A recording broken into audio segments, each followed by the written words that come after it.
Okay. All right. Well, welcome and bienvenue. My name is Morgan Huff, and I organize the San Francisco NeurotechX chapter. Just a quick introduction to NeurotechX. So NeurotechX is an international community that facilitates the advancement of neurotechnology.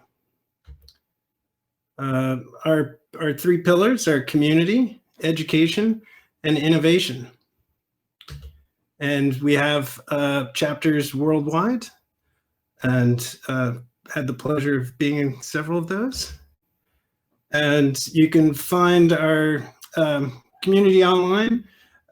Please sign up for our Slack and check out our EDU educational platform and sign up for our newsletter. And yeah, if there's not a club in your neighborhood, please get in touch and we can get one started. All right, so that's, excuse me. And so on that note, this is usually when I would give anybody who's newcomer a chance to introduce themselves, but I'm going to say a few words and say, before, when I was much younger, I was a philosophy student, and I went to a school called St. John's College. So if there is anybody else who wanted to introduce themselves, now is the time. My name's Jonathan. I also was a philosophy student. We went to the same school, although a few years apart. Now we found ourselves in the same club. Can you now? You are in technology. Yes. Yeah. Yes. After I graduated, I got a job doing some semi-technical stuff, and then I said, "Oh well, programming and computer science seems like an interesting field to get into," and so I just started picking stuff up at night and buying books and I don't know, doing what one does. Sure. Well, no, it's great. And a couple of years ago, when I was in the UK, we were exchanging some relevant computational Python packages. I do remember that was. I need to dig up some of those. Anyway, great to have you here, John. And so please ask questions too. It actually really helps us. We're trying to fill many hours of content and don't actually know what to say. So more questions are good. So this evening, Morgan, yeah. do you know a podcast called The Partially Examined Life? Say again? Have you heard of this? A podcast called The Partially Examined Life. Oh yeah. That's yeah. So those guys are like philosophy undergrad at St. John's, yeah. Yeah. So I was in a dorm with Wes, or was my way? Yeah, of course. Yeah. Oh, yeah. Wow. Yeah. Now, that's a claim to fame, mate. Yeah, and yeah, and I'll keep his stories secret if he keeps mine. I was much younger then, and yes, no, I think it was I went to St. John's with a guy that I went to high school with too, and so Andy was in the same dorm as Wes. And I was across the quad, but yeah. Anyway, that's how I know about St. John's. And okay, one of my favorite podcasts. That's awesome. So, well, yeah, and it's 6:20, and at least according to the close enough on the agenda, we would turn to John and ask about any updates on EEG notebooks.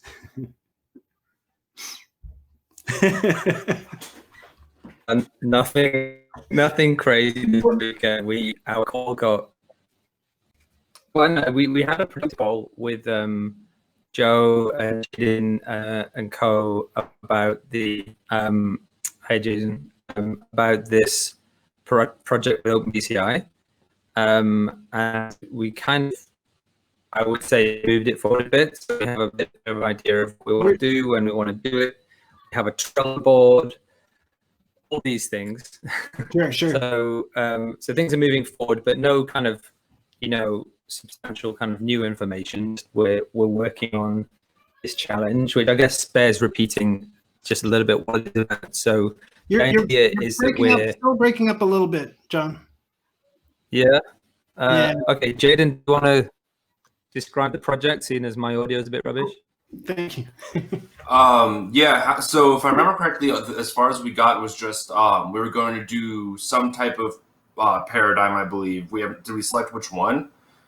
And just record, get as many people to record the data as possible. We were figuring out some way to do impedance checks and everything and make sure the data is quality.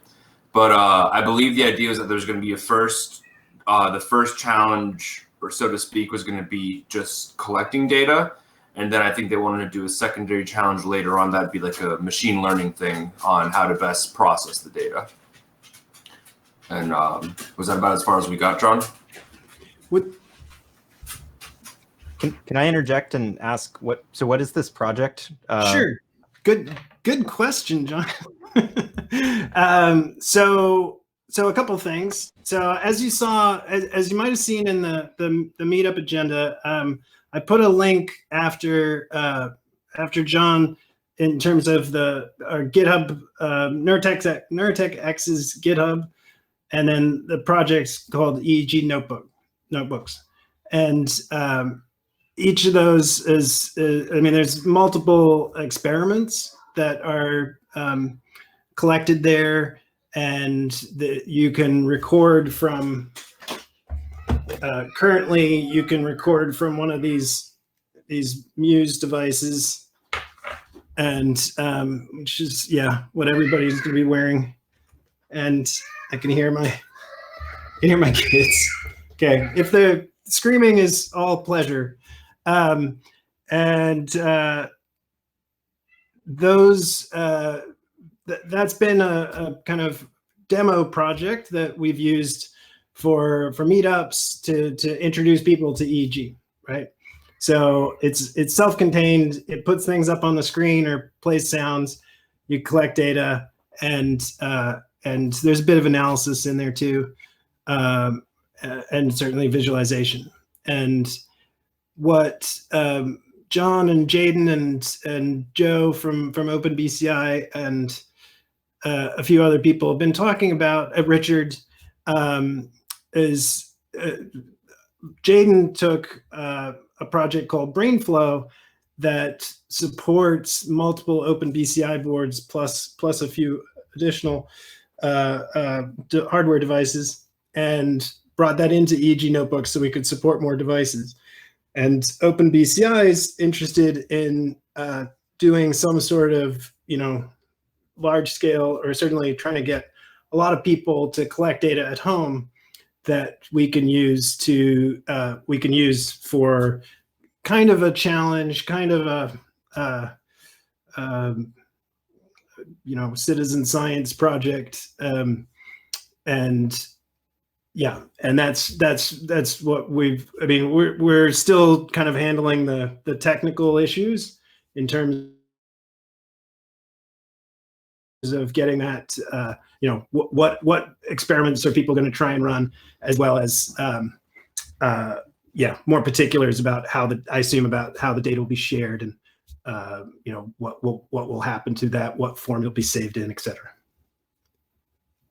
And I can at least segue that into dropping in on the Open Humans project, because certainly why I joined there, I think I've also been a part of their Slack, and have come across them in particular open science forums before, and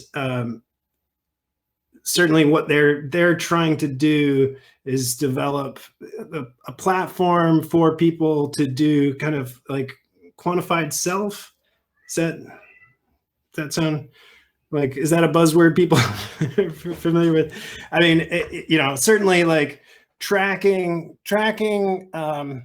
data from themselves, and you know, having that available somewhere that they can, you know, look at, you know, time series of that and get some useful information of that.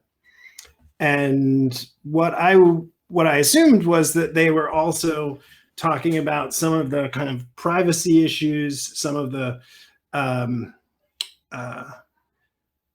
yeah, it's kind of like the legal and you know, kind of governance, I guess, like the governance of the projects themselves. And yeah, so I joined the community call and saying that, you know, I was interested to learn more.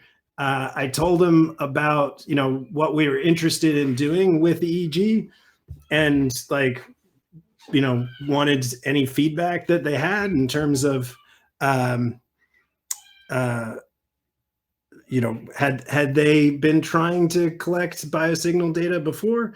And that was when it came up that they were talking about this open flu, I think it's open flu project. And certainly, I mean, you know, it's not exactly the same, but if you just taking your temperature and putting it on a website is still, you know, collecting data off people.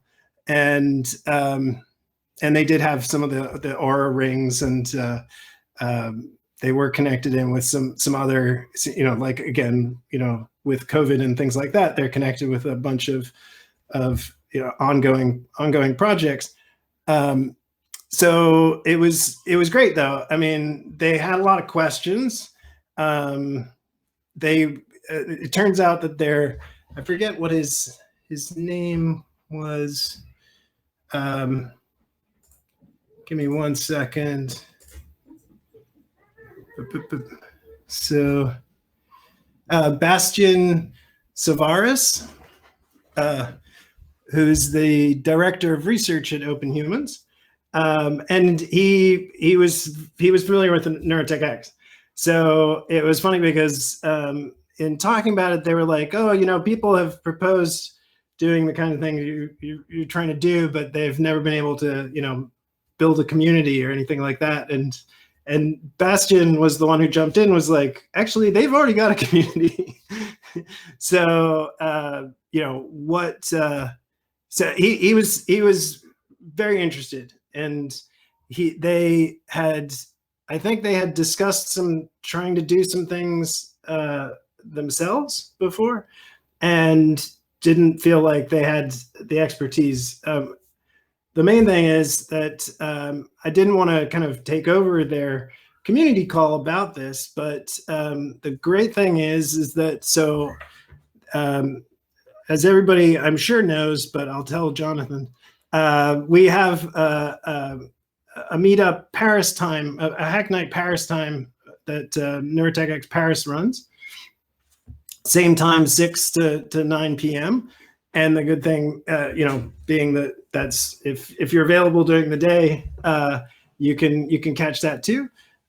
So next week is the 150th NeurotechX Paris meetup, which is very cool, right? So CogLab, which runs the NeurotechX Paris, has been in this game for quite a while. And we're going to get, so Gene Rintoul is going to speak on Monday from the OpenEIT project and representing the Spectra kit. So that's the electrical impedance tomography. It's just a 2D kit that I've got here. I don't know if there's anything interesting to look at if I just pull out the parts, but you can see some of the electrodes. The 2D kit that they've got for looking at electrical impedance tomography. So imaging the interior of a structure and getting physics properties from that. And her company, Mind's Eye, I think it's Mind's Eye Imaging, or Mind's Eye Biomedical, is very interested in promoting this technology for new neuroimaging. And she's already got some great talks that you can find at Chaos Computing and DEF CON biohacking. And then at 7, Bastian is going to talk about open humans. So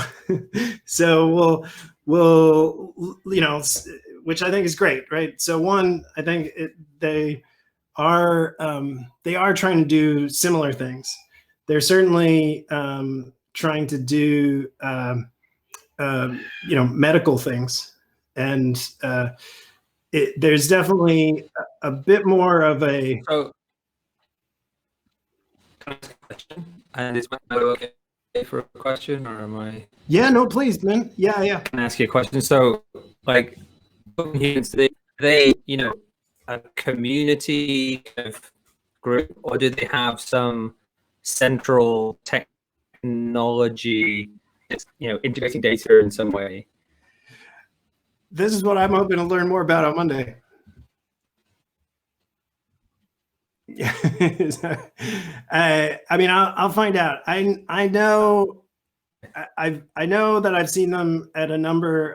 I mean, I think they were at MozFest and some other open science conferences. So definitely wanted to learn more and see, what we could learn from them potentially. I mean, I think it would be interesting to hear about what they're doing, and maybe, I mean, Bastian seems very interested in learning more about what we're doing and the technology that we have to do it, and to see whether, they could include that in some of the things that they're doing.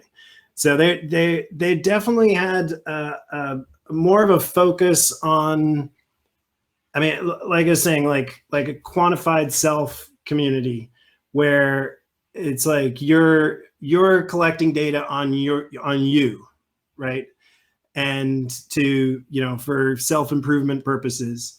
And, they couldn't quite understand, and I was just like, well, I don't think you can really, interpret your EEG without having, some context for that. And which is kind of the same as saying, like if I'm measuring, weight, it would be important to know what the distribution of weights are in a population. And anyway, I think we're on the same page, but I can't answer any questions about their. I'm super interested in learning about their history and what if any, kind of technology they've developed for that. They definitely seem to be linked in with a number of other projects too.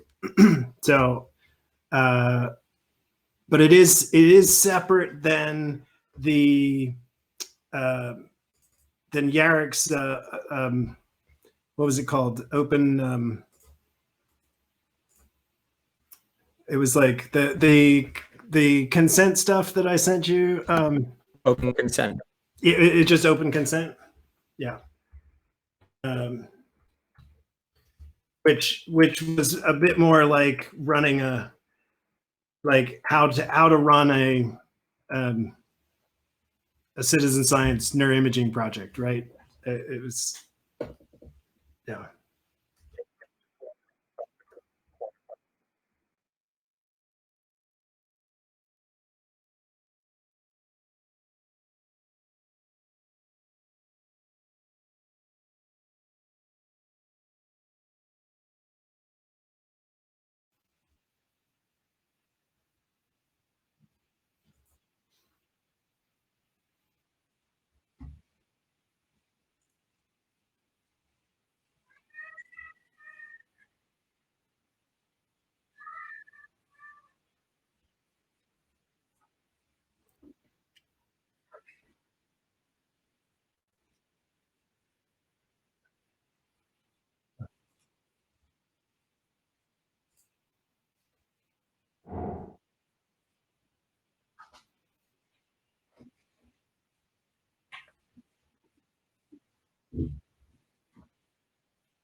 Mm.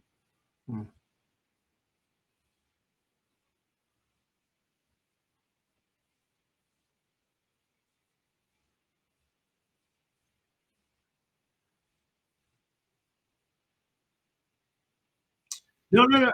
I mean, yeah, yeah, yeah. I mean, and that was so. So I've heard a little bit about these these communities too, right? And I think it was specifically it was a is it like a Science Friday NPR thing? It's anyway. It was like a radio show, but they were interviewing this. He was a nurse, and he went on a particular metabolic diet where he was like lacking a particular amino acid, and things got like for like 6 months, like to get to deprive himself of this amino acid, he had to go on this diet for a really long time. Like the dedication to this and the danger, and he talked about like, using his training as a nurse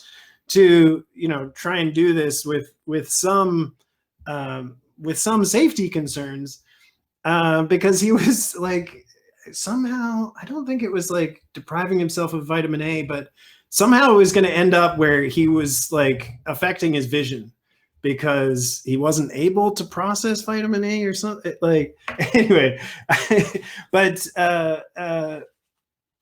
certainly one of the things that I brought up was Russ Poldrack's like year of scanning himself, and having just having that kind of long record. I kind of stopped because of everything going on. I kind of put a hiatus on my own social media posts, or at least related to science. But there's a data set that I can find, but it looks like 70 people where they've got multiple resting state fMRI. With so a much larger data set, but with like many runs. At least I'll double check. And because they were asking like, well, how could people in the open humans community use this? And I was like, well, you could go on a diet, you could start exercising, and look at the long-term changes in your EEG. You could, like Suhas was talking about, do half an hour of brain training a night, or and some of the things that we would like to say actually do something. So yeah, I mean, I thought it would be yeah, and so Bastian was certainly really interested to talk more about it, and we will all learn more on Monday. Because it's the 150th, I'm going to try and get Paris to record that, because certainly we're going to have, having Jean is awesome. Jean's already got multiple. I mean, like I said, like she's done multiple, open science talks, and you can find on YouTube,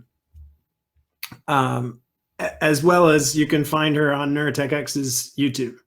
So she's talked about Spectra before, but she's currently she just started her PhD at Imperial, and she's been working with Luc Janveau, who talked about the open ultrasound project, and yeah, they are apparently working on something.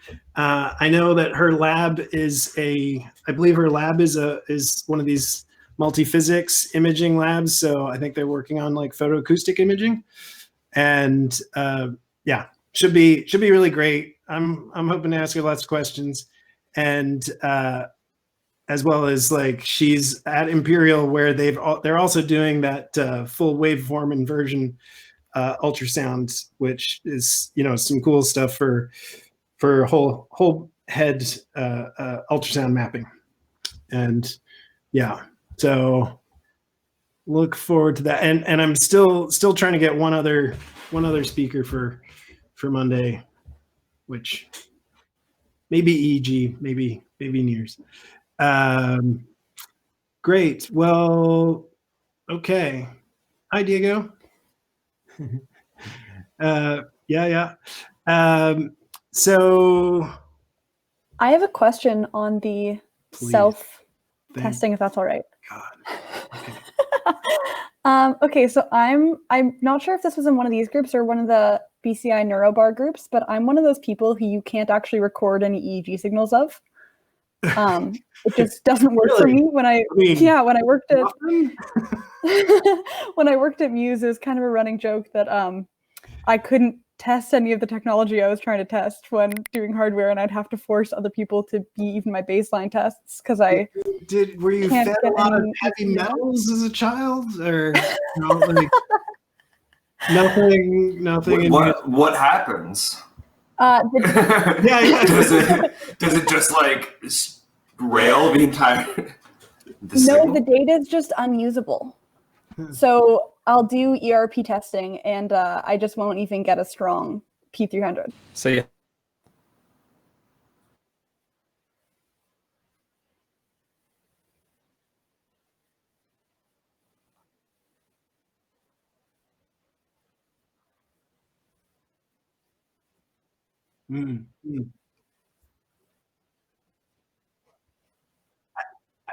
I mean, I don't think so. It could be, but I tried it all summer. Sorry, what were you going to say, Morgan?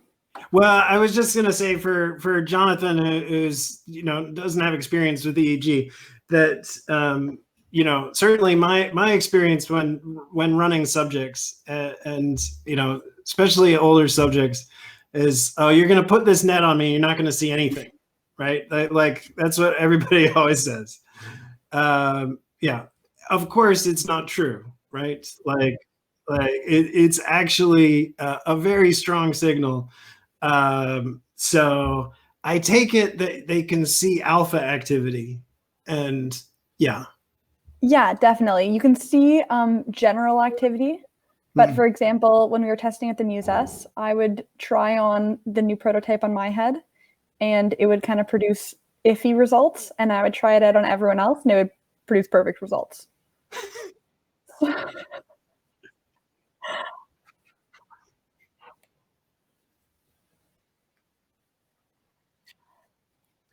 So it's actually not even just the Muse. With all neurotechnology devices I've tried, this has been an issue, no matter what software techniques I'm using to analyze it. And so I did some research into it, and we were talking about it, like I said, in one of these other conversations, and everyone was sending different research articles that they had read.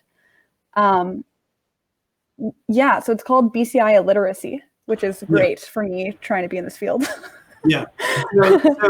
So this is what was it? Fabien Lott talked about, I think. And that they'll run say 40 subjects, but they just won't get a good reliable classification with like 20% of them. I mean, it'll depend, and so some people want to find those subjects and then do extra studies with them. And certainly, it came up because I always have questions with that in terms of are you using particularly low channel count? Like the Muse is obviously just a 4-channel system, right? So for whatever reason, the particular folds of your cortex and your neurodevelopment, your dipoles are a closed field, or they're coming out on the base of the skull when they should be out here or something. So I'd want to see with like ultra high density if we can find something that Muse isn't seeing. But Fabien seemed to think that wasn't the solution. Yeah.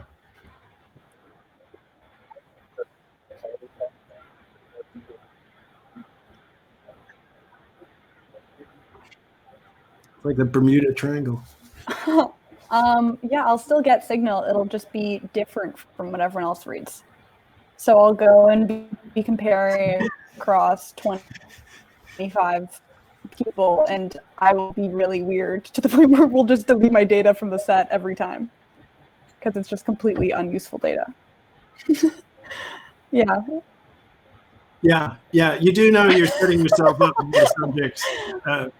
Now, have they run you in the MRI?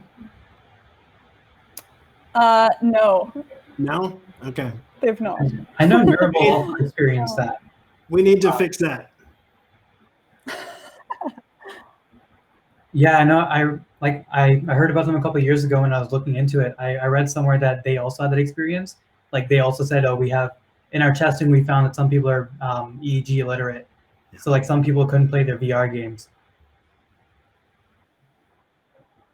That's where I actually first heard the term. I didn't know why people experienced it too. Yeah.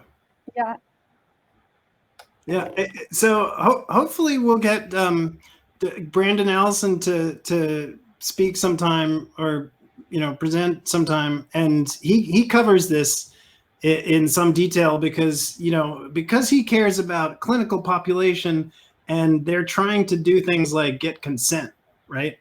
So he's dealing with coma patients and other cases, and like kind of end stage ALS.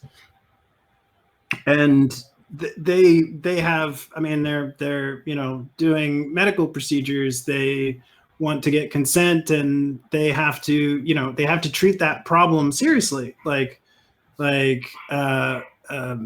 Yeah, are we having technical problems, or is this a person where we're just not going to where we have to treat them as unreadable. And Yeah, it's definitely a very weird whole phenomenon. I actually just figured that my hair was in the way or something, and there was one day where I sat there for about half a day and kept taking my data.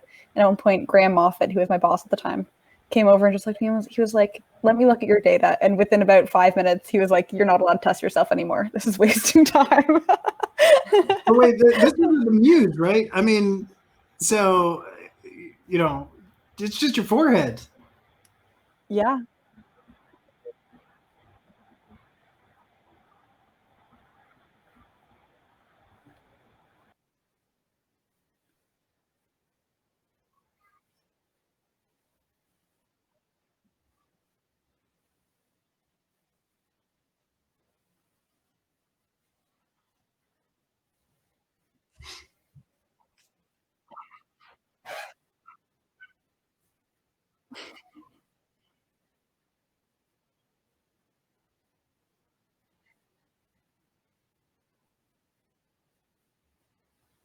Yeah, I'd recommend looking into it a little bit. It's definitely kind of interesting.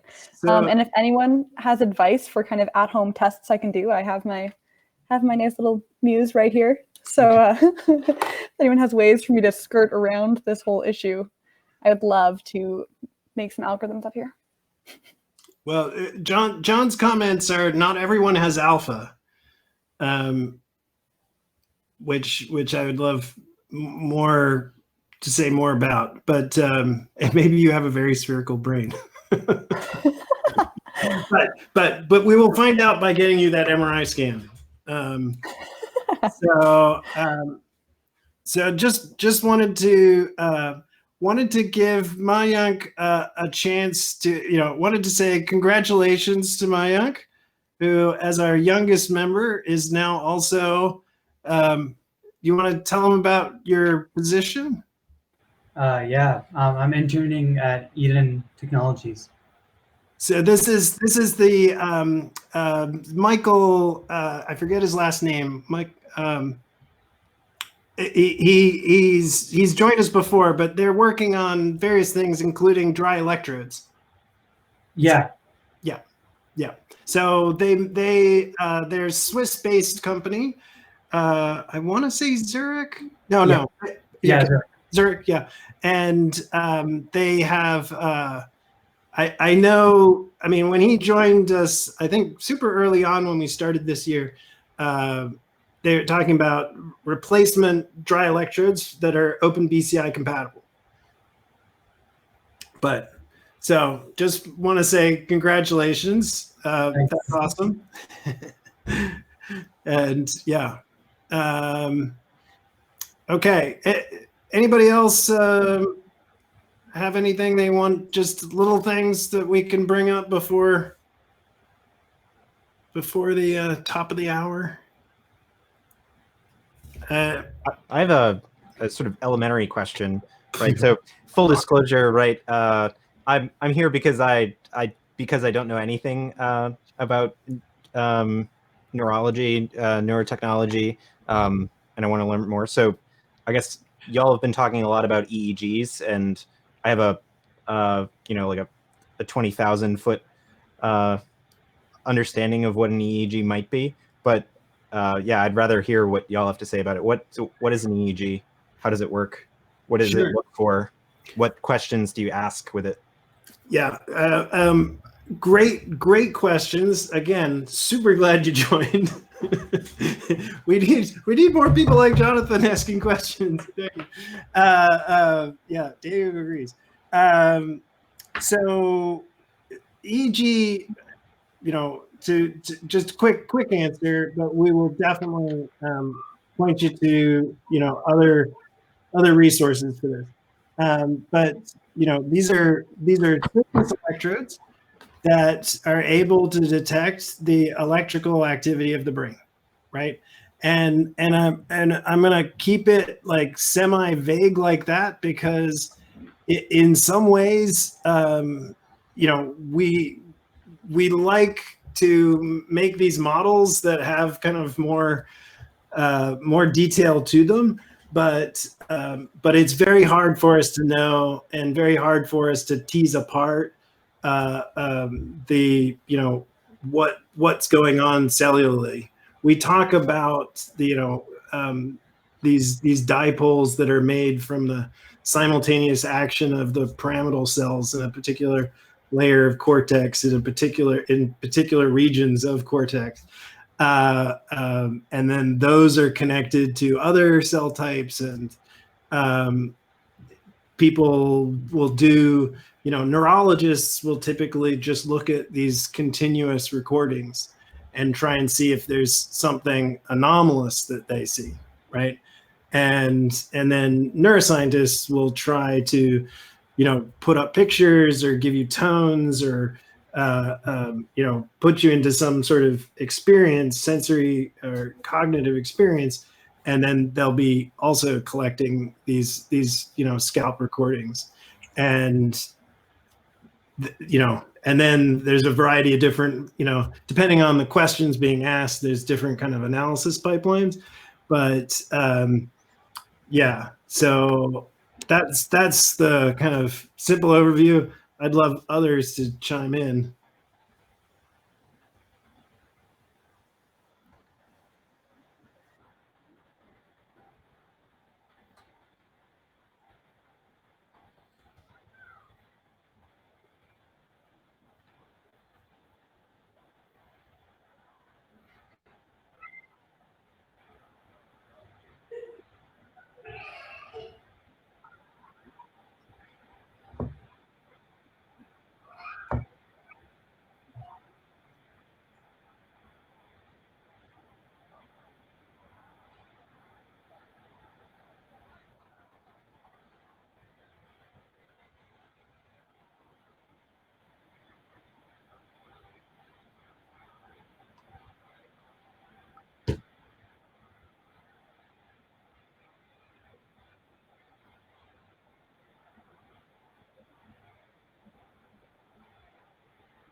No, that was great. I mean, I was in my head, I was thinking about Bradley Wojtek's latest stuff, and how we need to get away from Fourier as well,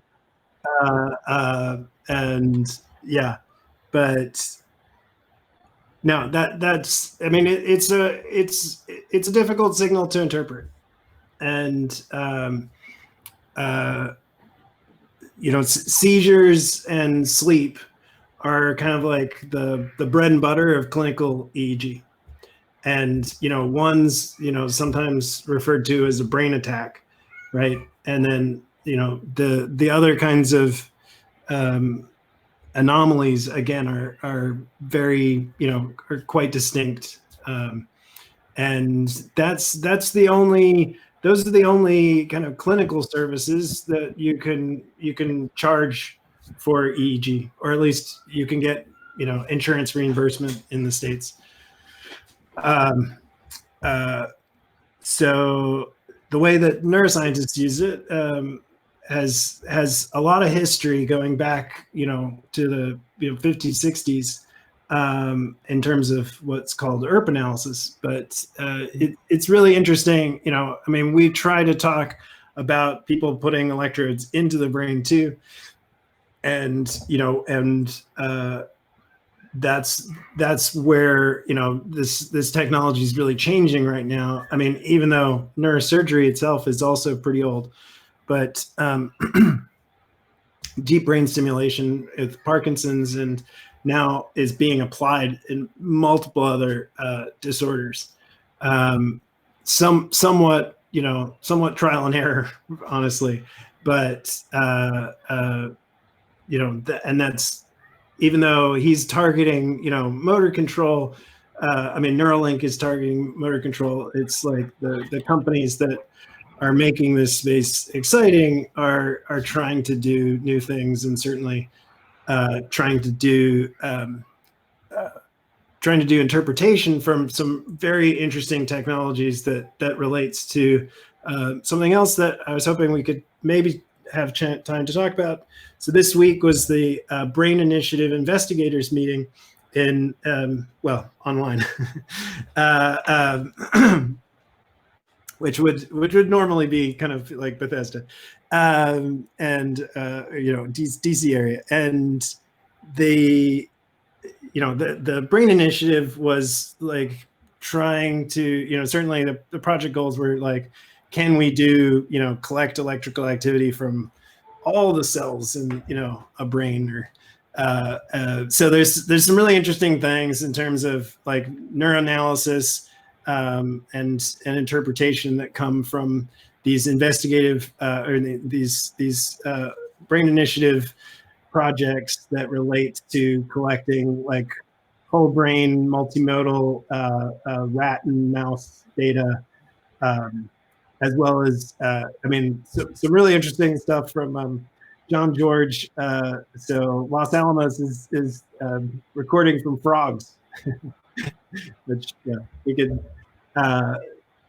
hopefully have a chance to look at some of those posters.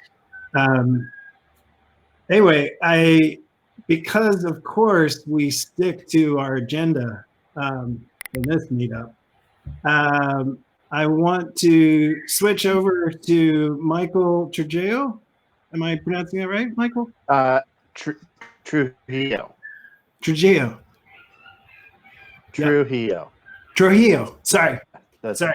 Okay. And Trujillo. with Karuna Labs, and which was also our host for our Buzz and Review this year. And so I'm gonna, if I could, let you introduce yourself, and you can take over our screen.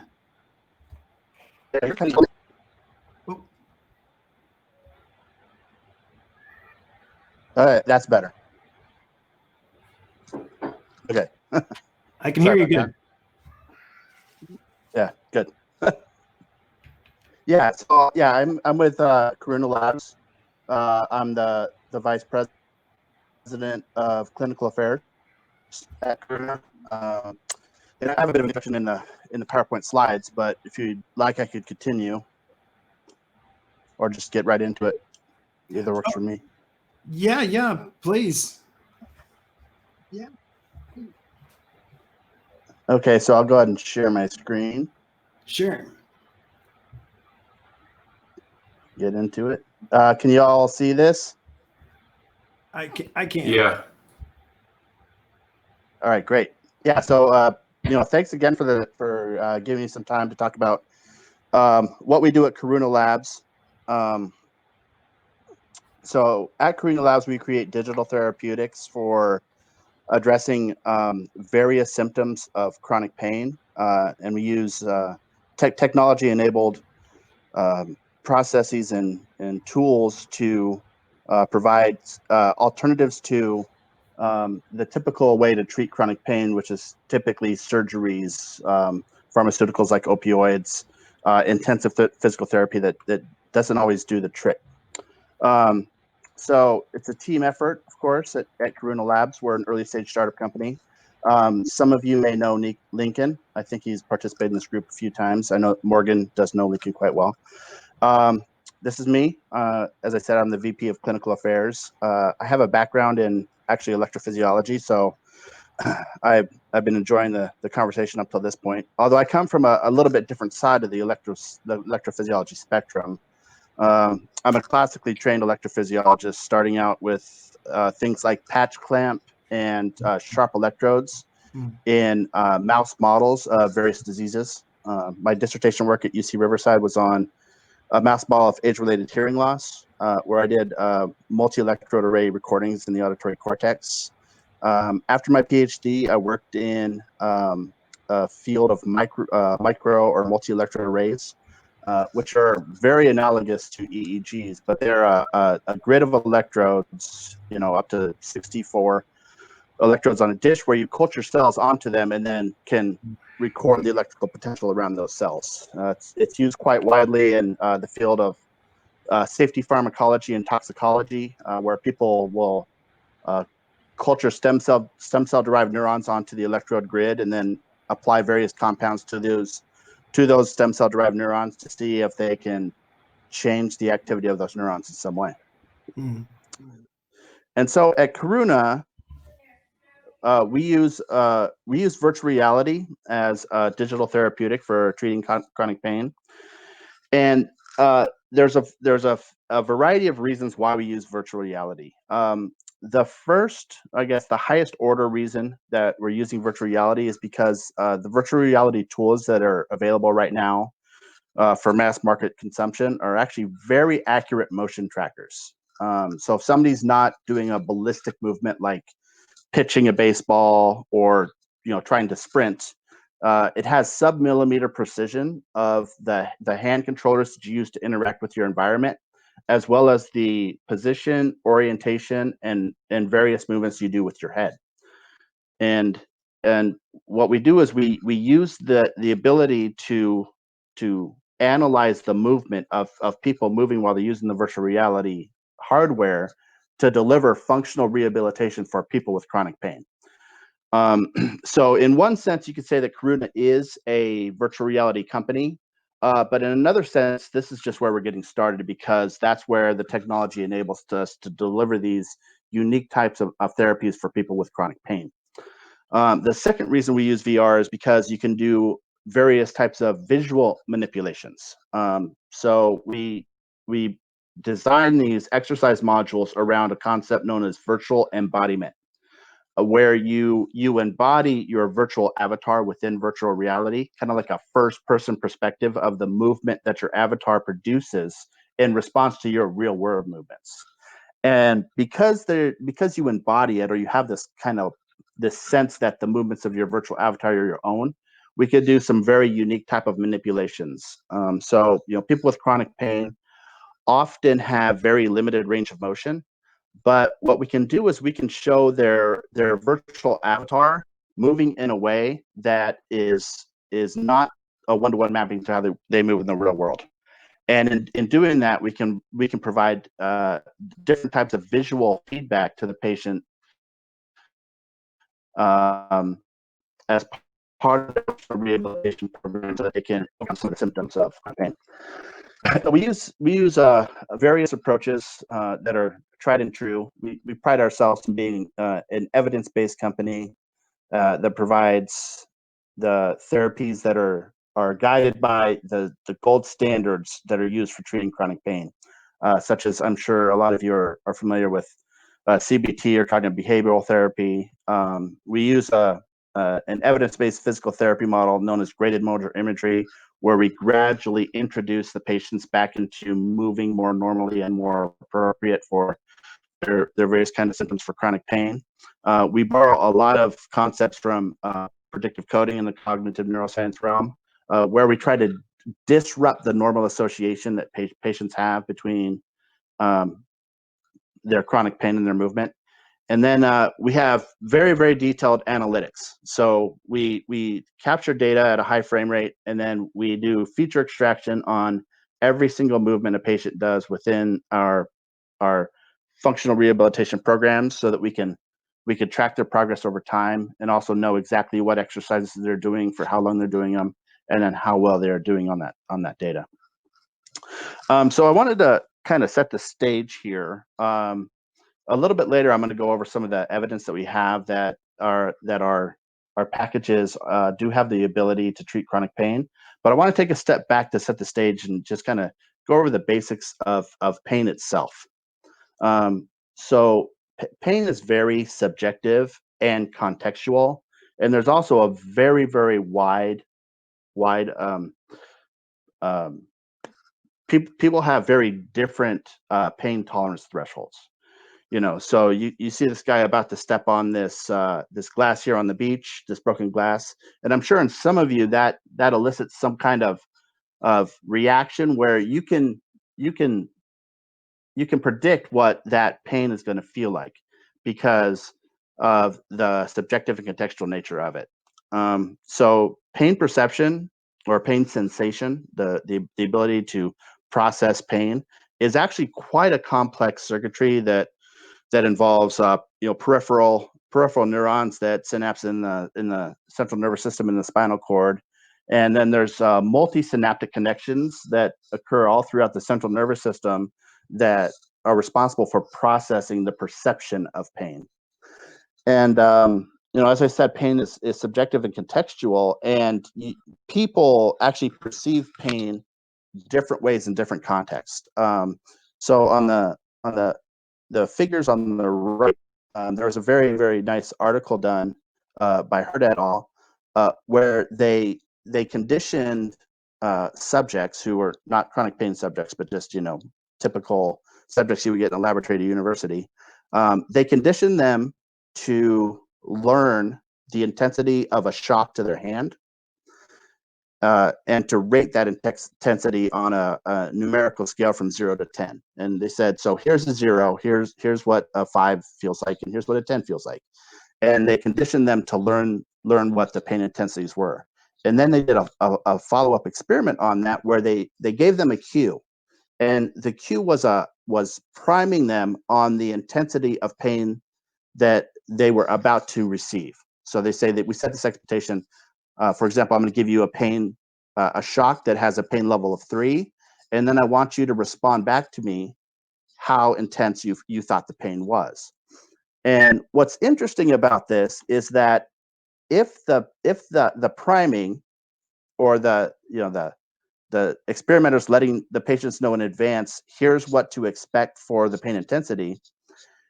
If the pain intensity does not match the actual pain received, so if they tell you you're going to receive a 3, but you receive a 5, the subjects tended to report the experienced pain closer to what was cued than what was actually delivered.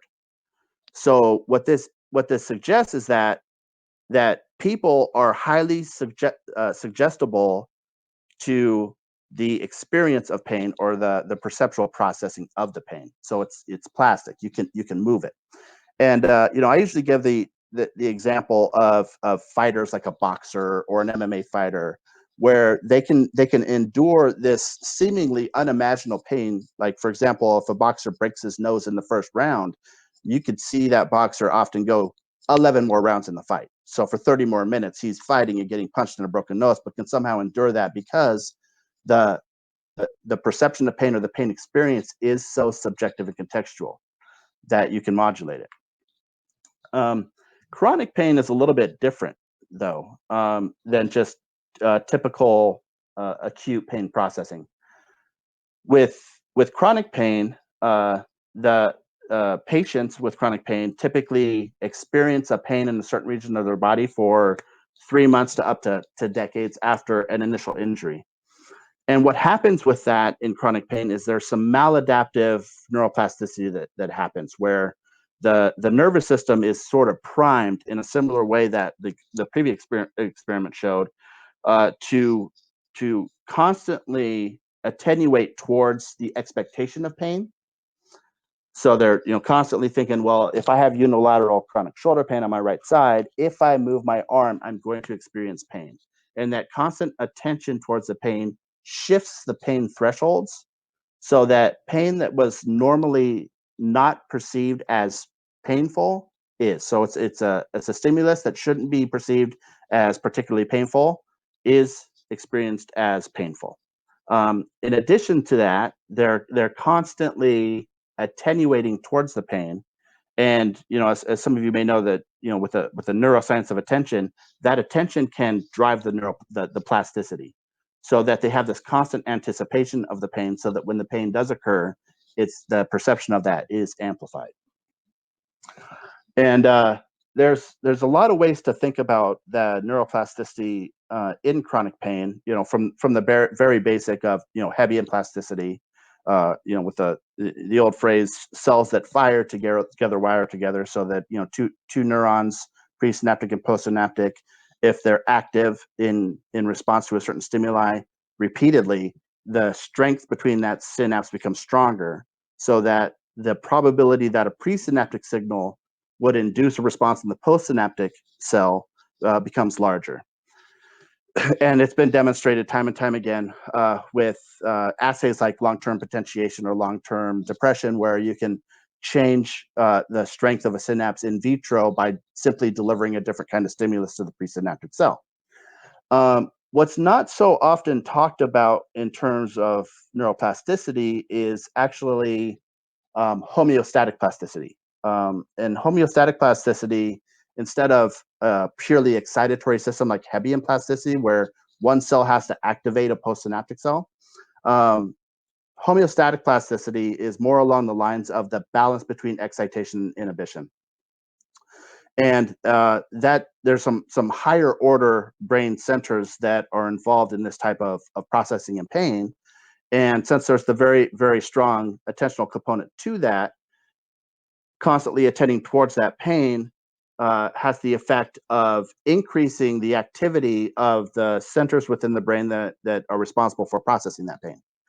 And so what happens is there's a renormalization in the pain perception, where the actual perception of the pain is much greater than the actual pain that they're experiencing. And it's likely due to hyperexcitability as a result of a malfunction in homeostatic plasticity, where the noise introduced to the neural circuitry through disinhibition drowns out the signal itself. So you could think of it in a way where there's the typical balance between excitation and inhibition. In chronic pain or a neuropathic pain syndrome, the weights between the excitation and inhibition become disrupted so that the strength of the excitation outweighs the strength of the inhibition, so that you have not only a greater probability of exciting the centers within the brain that are responsible for processing pain, but you also are decreasing the balance of inhibition there that would normally suppress the response in response to like a person realizing, oh, sure, I have this pain, but it's not as threatening and it's not as severe as I'm perceiving. So this is an example of how maladaptive neuroplasticity would contribute to chronic pain syndromes. Another way to look at it is just simple classical conditioning model, where you pair a stimulus with some kind of response in an animal, or in this case, a human. And in chronic pain, the conditioning response would be a sensation coming in from a joint or a part of the body where they're experiencing chronic pain. And since every time they move, for example, if I move my shoulder and I'm a unilateral chronic shoulder pain patient, every time I move, I learn that induces pain. So therefore, there's this increase in the contextual awareness that movement equals pain. So you get these maladaptive chronic pain conditions where patients have a fear of movement because they are afraid that the movement will cause pain in their body. And because they have a fear of movement, they move less, which actually exacerbates the system because the brain is constantly evaluating these inputs coming in. And if you're not providing that input because you're not moving, you can increase the gain of the system so that then when you do move and induce pain, you have a much larger response. So I kind of set the table there to give some of the background context of pain perception and chronic pain. And so, as I mentioned before, at Karuna Labs, we produce these virtual embodiments, experiences within virtual reality to alter the perception of movement associated with pain for patients with chronic pain. And so there's no better way to give background of that than to play a video. So I'll play this real quick.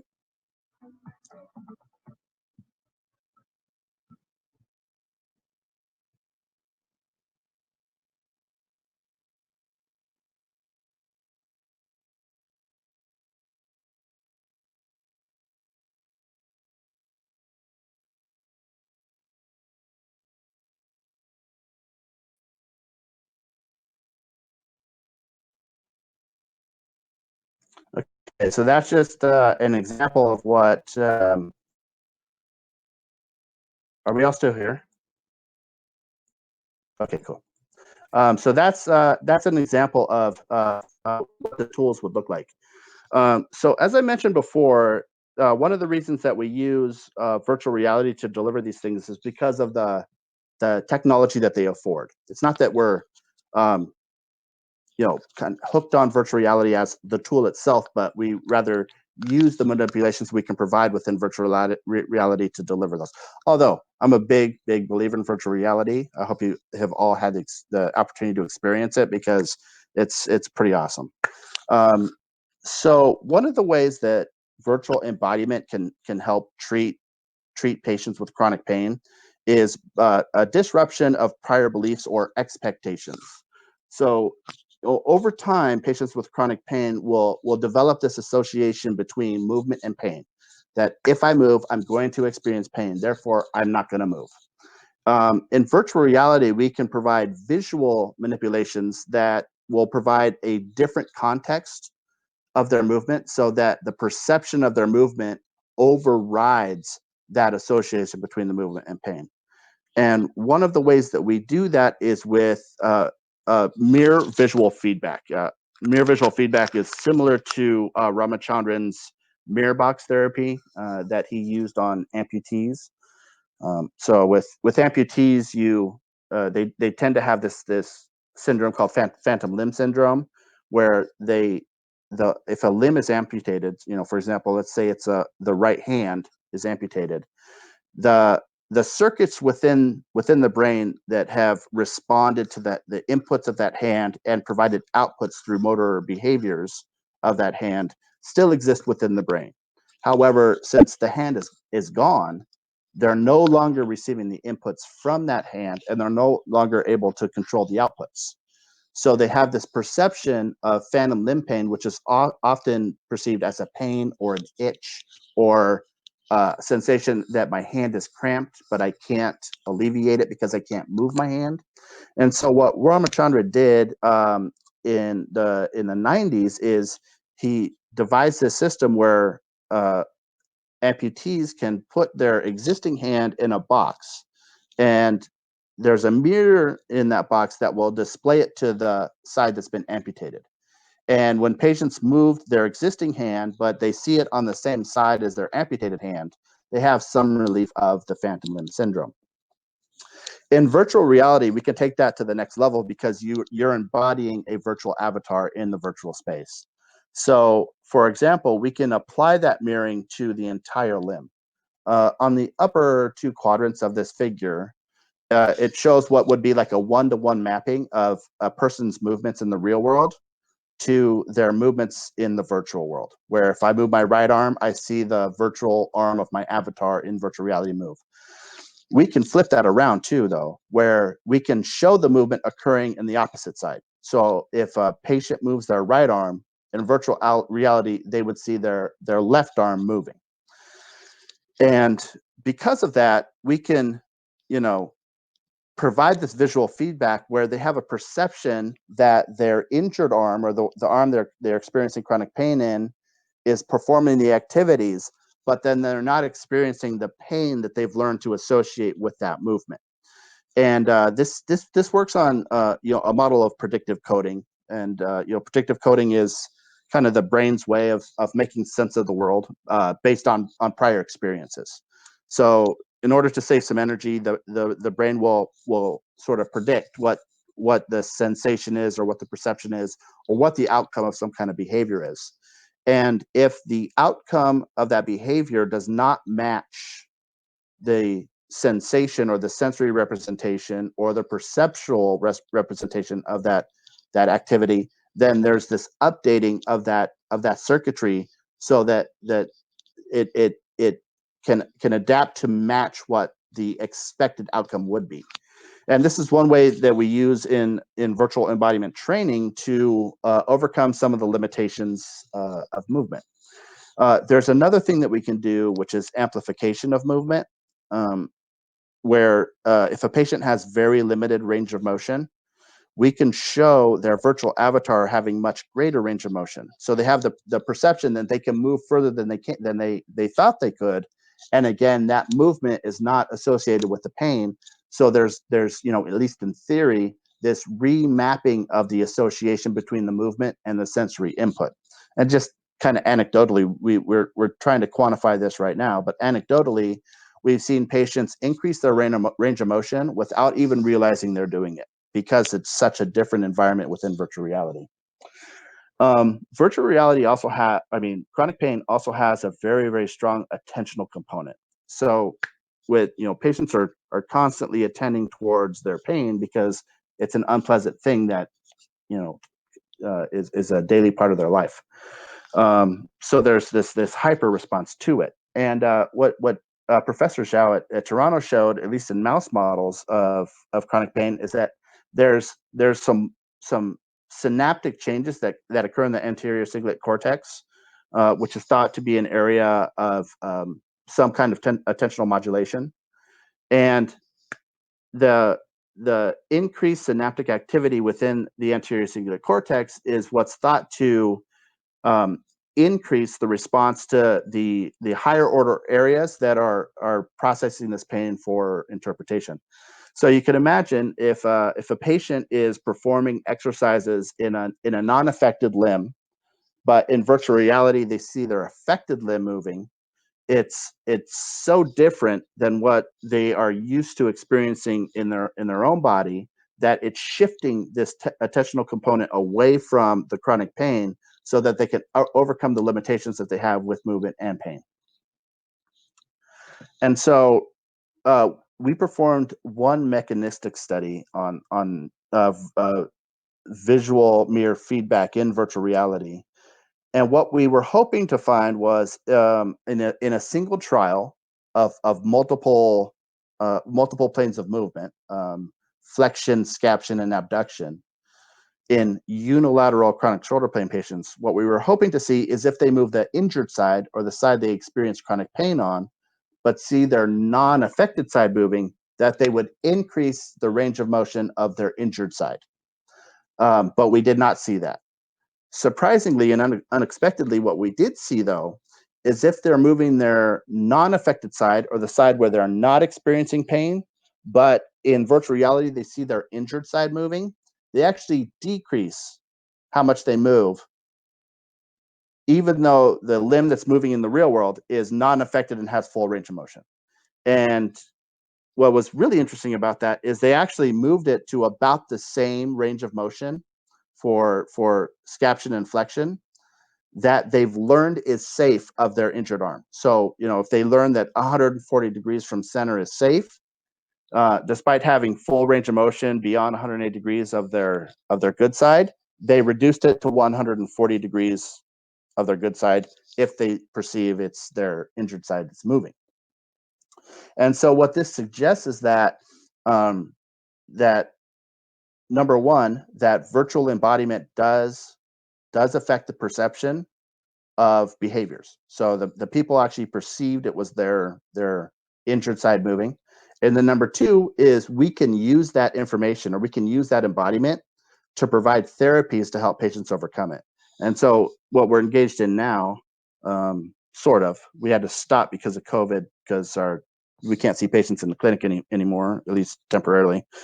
But what we're doing now is conducting an experiment to find out if training with the visual mirror feedback can actually improve the range of motion of the injured side.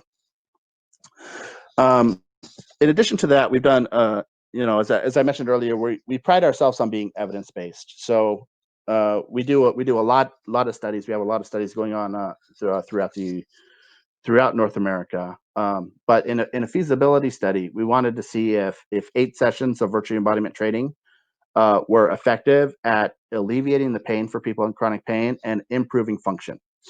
And so what we saw was that individual sessions of virtual embodiment training through Kruno's program were significant in reducing the self-perceived intensity of pain. We asked patients to rate on a visual analog scale before a session how intense was their pain, and then after the session, how intense was their pain. And we saw that there was an improvement in self-perceived pain intensity. In addition to that, patients perceive their disability as less debilitating after 8 sessions with virtual embodiment training, as measured by a disability scale for low back pain. And another thing, which is more of a psychological component of chronic pain, patients improved in their pain catastrophizing. So because of that very strong attentional component between movement and chronic pain patients tend to catastrophize and ruminate over their chronic pain. And the catastrophize is this is the worst. It's never going to get better. This is horrible. And the rumination is, I can't stop thinking about the pain. So this pain catastrophizing scale is a subjective pain questionnaire that measures that. And we showed improvements in that. So the experience of virtual embodiment is effective in improving patients' self-perceived disability as a result of their chronic pain, as well as is improving some of the psychological barriers that they have around chronic pain. And we have another ongoing study in which we're comparing virtual embodiment training for people with chronic low back pain to the standard of care. The standard of care being something that's called a functional restoration program, which is an intensive multidisciplinary treatment approach for chronic pain, where patients will go to a center up to 5 times per week, and they'll see a pain psychologist, they'll see a pain physician, physical therapist, sometimes a chiropractor, sometimes they'll get acupuncture, and sometimes there's even hypnosis in that treatment. And this is thought of as the gold standard for chronic pain because chronic pain is very difficult to treat. The chronicity of it, or just the phrase chronic pain, implies that it's treatment resistant. Because if the pain was improved by treatment, it wouldn't be chronic because they would be able to overcome it. And so what we see is that the results, the preliminary results, at least in a few patients, it's on par, or it's the similar orders of magnitude on various things, such as a patient's perception of their overall health, a perception of their function, their fear of movement, and then second order interference of their pain to their activities of daily life. We see, even in just preliminary results, improvements that are very close to what you would see in the gold standard. So what our hope is that eventually we can provide a home restoration program where patients can be fitted with a virtual reality headset, take it to the home, perform home-based exercises in conjunction with telehealth pain coaching from our in-house physical therapist, and then have the same experience in the home that they would in a functional restoration program. Kind of that multidisciplinary, multiple venues for treating the chronic pain. But the main thing, our value proposition, so to speak, is that we can provide movements within virtual embodiment training that are modulated based on how patients are performing in previous repetitions or previous sessions of the embodiment training.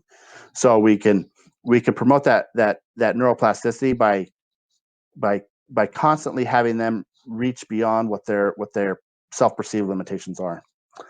And so aside from what we do, there's ample evidence in the literature that virtual embodiment is very, very effective in treating chronic pain.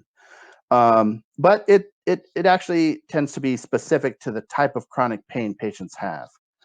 So for example, there's a study here where they used different manipulations of virtual embodiment, and the avatar was modified for transparency, or how translucent the avatar's arm and hand were, and the size of the avatar. So if I have a kind of a statistically normal size hand, they would show a much larger hand in virtual reality, or they'd show a hand that's transparent. And they tested this on two types of chronic pain. One is a very, very special and unique kind called complex regional pain syndrome. And complex regional pain syndrome is a type of chronic pain where somebody may have an injury. Let's say it's a repetitive strain injury from the wrist. And then months or years after that injury, there's some very strange physiological changes within the hand. So the hand tends to swell, throughout the entire region, not just a small part of whatever limb was injured, but the whole hand. And it becomes hot. So there's a lot of heat because the blood is flowing to that area, and becomes very red. And it's mysterious, and the mechanisms and the causes of complex regional pain syndrome are largely unknown. It's thought to be maybe psychosomatic, psychological component. But in this study, when they increased the transparency of the hand, so that the side that had the complex regional pain syndrome, their avatar was more see-through, they had a greater decrease in the pain rating. With a peripheral nerve injury, where they have lack of sensation from the hand due to the peripheral nerve injury, but still chronic pain, if you increase the size of the hand, they have improvements in their pain rating. So what this suggests is that you can use virtual embodiment to overcome some of the psychological limitations of chronic pain. In addition, research has shown that you can elicit a physiological response in response to virtual embodiment. So, for example, if you are measuring the skin conductance response of a hand, and then you either touch the hand in real life, so you have real contact, you can measure a change in that skin conductance. You can measure, although not to the same extent, you can measure a change in skin conductance if you're not physically contacting your real hand, but in virtual reality, simulating the contact of your hand of your virtual avatar. And you see an actual autonomic nervous system response to a simulated touch in virtual reality. So this suggests that virtual embodiment, that you can use that to elicit a physiological response. And since you can use that to elicit physiological response, you can presumably use that to also treat chronic pain syndromes. And then it's been shown that immersive virtual reality improves symptoms of patients with chronic low back pain, which is the #1 disability in North America and Europe, by far, is chronic low back pain. That patients in immersive virtual reality, they showed improvements in pain symptoms and also increases in function associated with their chronic low back pain. In addition to that, there is some evidence to show that there's a central nervous system response as well. That movements within virtual reality can elicit a response in sensory motor areas within the cortex that would normally respond to a movement in real life, that would then respond to movements within virtual reality as well. And then, so there's, I've been talking about the use of virtual embodiment within virtual reality throughout this entire talk. But virtual reality as distraction therapy is also very powerful. So distraction therapy in virtual reality is usually used in more acute pain situations, such as burn pain. And there's this cool experience in virtual reality called Cool World that they give kids who are having their dressing changed of a burn. And there's been a ton of research to show that the experience within virtual reality, if you're experiencing a cool, cold place, such as penguins sliding on ice, it reduces the intensity of the perceived pain in response to burns. And then there's tons of literature out there. Happy to share some of it if y'all are interested. And that's all I have for today. That was awesome. And yeah, I think if in particular, if you could share those references, that would be great. Absolutely. Well, that was awesome. I mean, I've never worked on pain directly, but at FIMRIB, Irene Tracy was used to be the director there and got to work with some of her grad students and postdocs and got to I got some healthy respect for the complexities of pain research. Yeah. It's not your typical sensory system. Yeah. It's not like when the visual system, even though humans do have some variation, for example, in their acuity or their orientation sensitivity, it's not as varied as pain perception. Yeah. There's some people who don't deal well with pain at all, and then there's the other extreme, like I mentioned before, like fighters or firemen who go to a burning building and not even pay attention to the heat. Yeah. I mean, in addition to all the issues with placebos that are as relevant in I guess what some people would maybe call analgesia. Yep. And so certainly at the time we were considering some of the overlap between pain research and placebo and psychiatry. So it was great to see. I mean, I love the application of neurotech in this case, right? And obviously with the opioid crisis, which doesn't seem to be very evidence-based anyway. The opioids are not very effective in chronic pain, as it turns out. Right.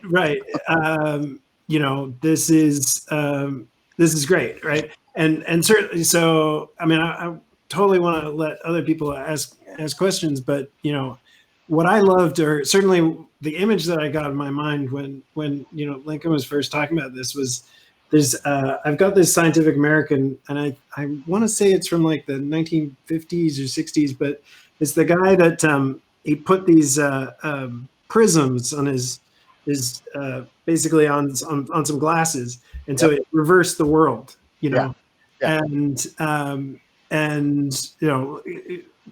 it got to various. I mean, obviously, it was more for cognitive neuroscience than therapy, but so I could see what the possibilities of what you were doing, and you also brought up Ramachandran and what he's tried to do in terms of again, like phantom limb issues, which have a bunch of associated pain issues, right? Yeah. So I definitely want to follow up with in particular on the galvanic skin response stuff, but let me let other people ask questions. Yeah. I did have a comment about how wonderful it's seeing that this research in VR has finally been picking up. Like, I remember discussing this with some researchers and stuff back in 2016, and the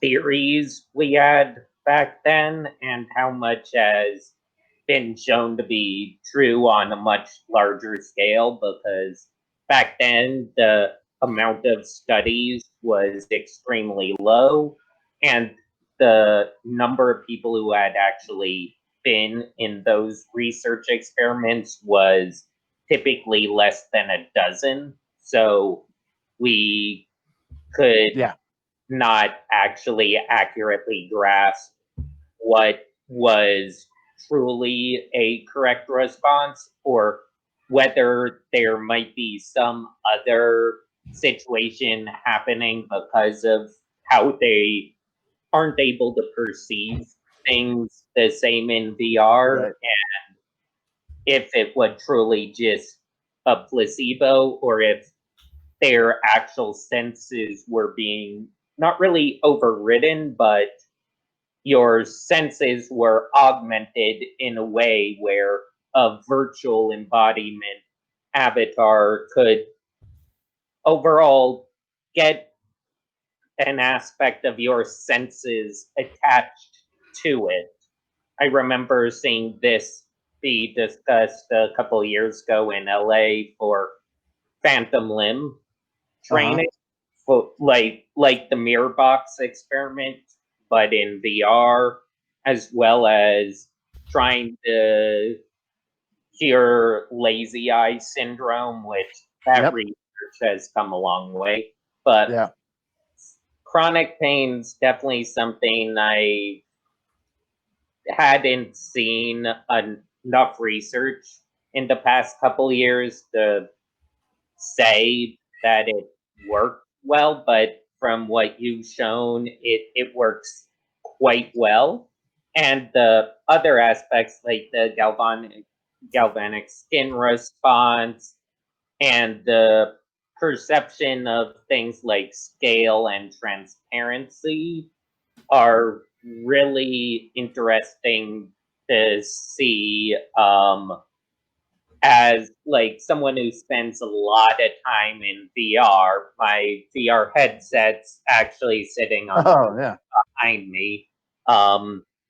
But me and some people have discussed how to build avatars for people such that they are able to perceive things differently, or make for people who kind of don't associate with their body well, people who might be either gender fluid or just don't like their body, how creating a avatar that they enjoy might be able to little bit condition a response in their real body such that they feel happier with their real body, or at least like try to get their real body to improve so that it can become more like the avatar they have been utilizing.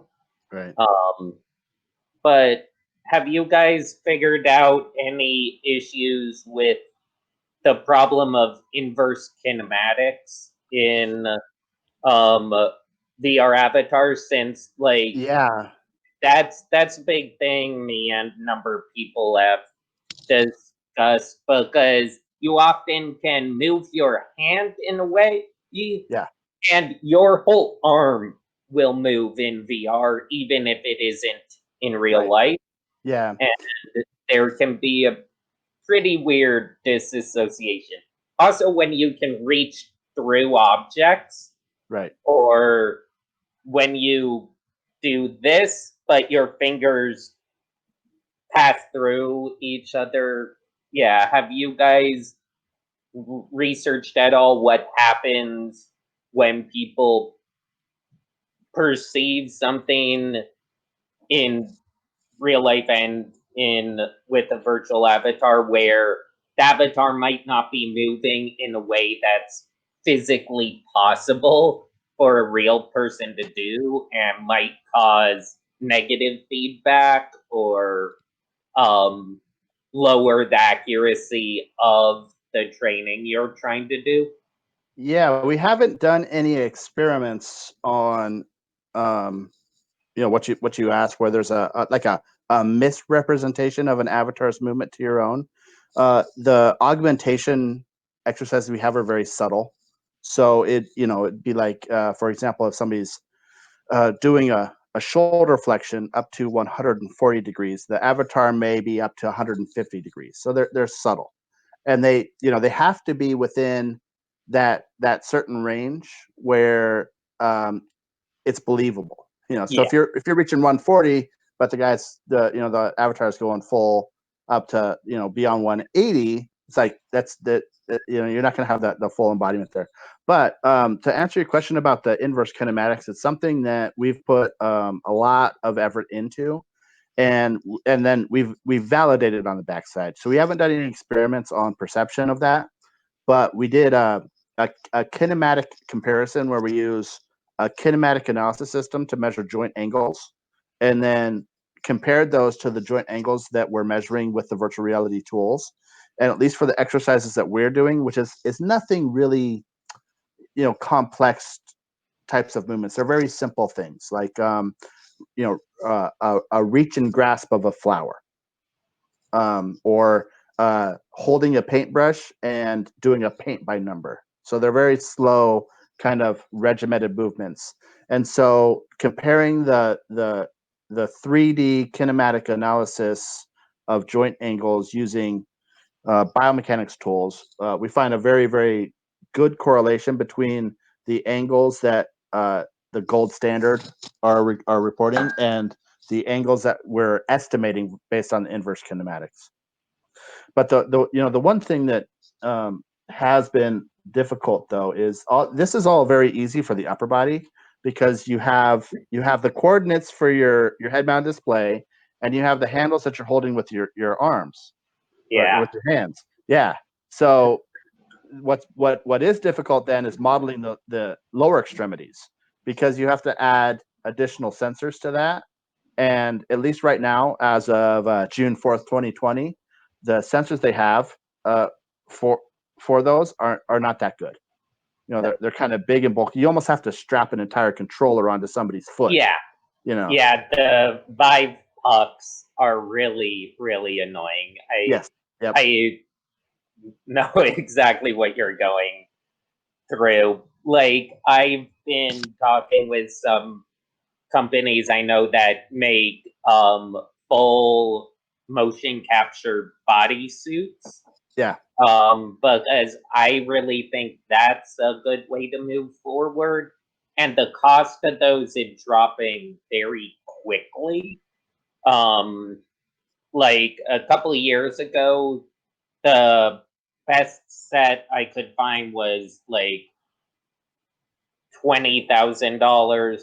Then I found a set that was like 1,500 for Yeah. 32 trackers, but they had the problem of it took like an hour to put on the suit. Right. And now I found ones that are under $2,000 where you can put this suit on in about a minute and be ready to do full body, like 16 or 18 trackers. But yeah, since it sounds like you guys aren't doing as much with amputees, where you actually would, I've often seen them have to build custom control rigs Yep. just to try to get their movement to represent stuff correctly, because moving your whole arm on one side and literally only being able to move up your elbow on the other doesn't correlate all that well. So you have to attach a controller to the person's elbow, which Right. that's hard. Yeah, one of our collaborators, Brant Coslet, who has a joint position with Philadelphia VA and Penn Medicine. He's got a pretty sharp engineer that's been able to program some pretty interesting things for lower extremity amputees. But the task, the key is they have to make the task super simple. Yeah. So yeah, so one of them was just they did an experiment with unilateral lower extremity amputees where they move the existing side, but then mirror it to the amputated side. And the only instructions they have was to go into the YouTube app of the HTC Vive and type in a video you'd like to watch. And on the floor was the keyboard. So they have to move their foot to type in the keys, but they have the perception, or they mirror it so that their amputated side, it looks like their amputated side is the one typing the keys. Interesting. Yeah, it's amazing what VR can do. I'll let other people ask questions. I could go on for hours. No, that's good. Thank you.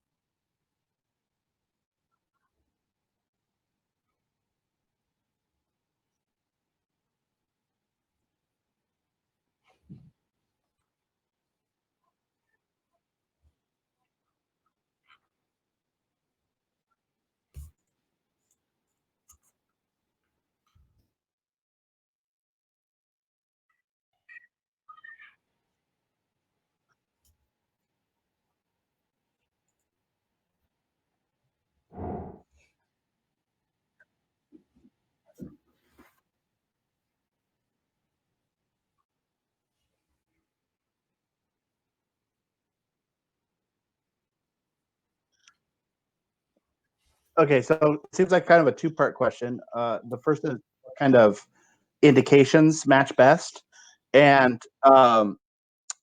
what we've seen is that the type of chronic pain that has the greatest benefit, or a type of chronic pain that people classify as centralized, where they may have an initial injury, let's say of the shoulder.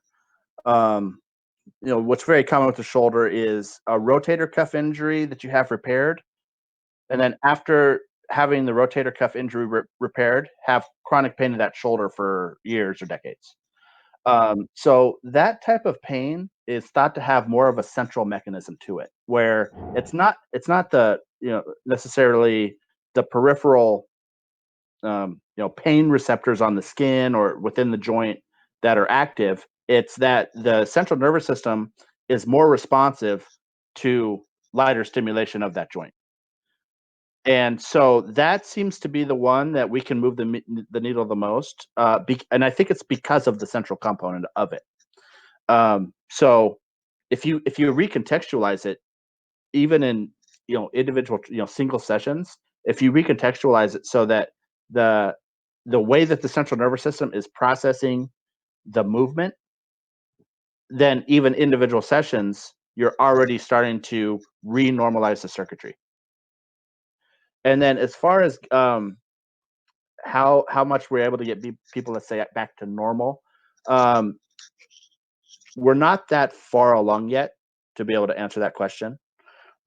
With chronic pain, at least the standard of care right now is not to cure the chronic pain itself, but to get chronic pain patients into a point where they can function much better than they could before the intervention. And then the thought is the more they can function and do activities, daily living, exercises, walks in the park, playing with the dog, gardening, then eventually they'll be able to deal with the chronic pain, if not overcome it. But the biggest, the largest follow-up we've done so far is 1 month after treatment. So, you really have to follow patients, 6 months or even a year after treatment to see if, that recontextualization or getting them moving again does have an actual impact on their daily life. Yeah.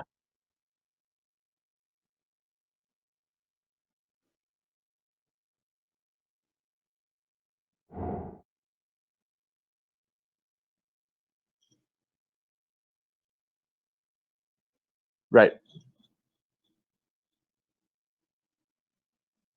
So if I know, so yeah, we all, research kind of stopped in a number of areas with COVID, and certainly one of the things that that we were hoping to get started was some joint EEG with your Yep. VR training. So I dropped a link into what I thought was a very funny title. Yeah, just looking at the readiness potential required to jump into a 192 meter abyss. That it actually this had come up, I believe, some related to one of the speakers at BCI 101, but I was wondering, like things that you haven't been doing in terms of, EEG. What are some of the things that you thought we would be able to do, or you'd be interested to see with some additional measures? And I'm making a multi-part, but Sure. and how much does that kind of how much does emotional reactions play a role in the what I think you called the distraction therapy? And sorry if you're hearing kids screaming. I got kids downstairs too, so They've come up. Yeah. So I will mute. Yeah, we're really interested in all sorts of biometrics around chronic pain. So the most immediate study that we're going to do once we can get patients back in a lab or a clinical setting is to do a study using EMG, surface EMGs on the shoulders, and see if the mirror visual feedback of the avatar induces some kind of activity in the shoulder that's being mirrored to. So if somebody's moving their left arm, but it's mirrored so that their virtual avatar is moving their right arm, can we detect some type of activity in the shoulder of the right arm? And that's kind of, a very basic mechanistic thing. Like how can you account for somebody reducing the movement of a non-affected limb just because they perceive their affected limb moving? Is it that it's purely psychological and they are like, oh, I can't, I'm afraid to move that side? Or is there some kind of actual activation that's occurring? We have some preliminary data to suggest that you can actually get a little bit of activation of the muscle tissue of the shoulder when it's not moving but is mirrored. And then the other types of biometrics are things like galvanic skin response, like I mentioned earlier, pupil dilation as well, which I think from our last conversation we discussed that pupil dilation or heightened arousal is usually present in people with chronic pain. And then for your last question, when you were bringing up the emotional response, is we kind of look at that from a different angle, not necessarily emotional response, but stress resilience. So if you can build stress resilience in people, all sorts of health metrics improve. And we think that could be the same in people with chronic pain. And those are relatively easy to measure with things like galvanic skin response, or pupil dilation. And of course, we're very interested in EEG as well. If we can find a signature of EEG for chronic pain, there's some pretty established signatures for acute pain or experimentally induced pain, but it's unknown because it's a question of how would you find a signature for chronic pain in an EEG signal, and do you have to follow people like throughout the course of a day to get that signal because they're constantly experiencing the pain? And it's a hard question to tackle because we don't know what their resting state is. We don't know what the basal activity is because they're constantly in pain. So their base activity is the pain. I mean, you certainly would want to be, somehow doing full motion capture while they're wearing some sort of wireless. I'm very familiar as one who's been a subject in Oxford's laser studies of, it is interesting to experience pain from just one receptor type. Yeah. But chronic pain, and this is what Carolina was one of the grad students, postdocs at FIMRIP was working on, was shoulder pain, chronic shoulder pain before and after surgery to fix it, and just all the problems of trying to address that, and using fMRI did not solve the problem of trying to find biomarkers for this kind of right. Yeah. But I was wondering, and this isn't just to see if you're familiar with any of this, because I know this isn't where you've gone yet, but would have people looked at are people thinking about that movement more before they're making it, when these people who have limited movement, and I don't know whether you want to say catastrophizing, whether I'm using the vocabulary right, but they're afraid to move because they're afraid it's going to hurt, know, and whether you can detect that they're thinking, they're readying to move. I'm definitely not an expert on that literature, but I have looked into it quite a bit, and it does seem that there is heightened premotor activation before a movement. So it's it's complex. Because you like you're saying, like this is the difficulty, right? There are so many things that can be going on with the person that can influence the signal, right? And not be the pain, right? And that you'd really need to flesh out. And anyway, this is why I find it fascinating, because what seems like one of the easiest things for us to capture and quantify, right? and yet the complexity just explodes. And and am I right? You're using, this is all standard. This is stuff that runs on a Quest. Yes. Quest or Vive. Yeah. I mean, that this is, in terms of what of the kind of therapy that people could take at home. This is consumer equipment. I mean, Yep. and with something like the Quest, Yeah. doesn't require a PC. You could quite easily tell people how to do this, take this at home, and that could be the way to do healthcare for the next couple of years. Yeah, that's I'm applying for a grant right now just to do that. Yeah. To address telehealth. Yeah. I mean,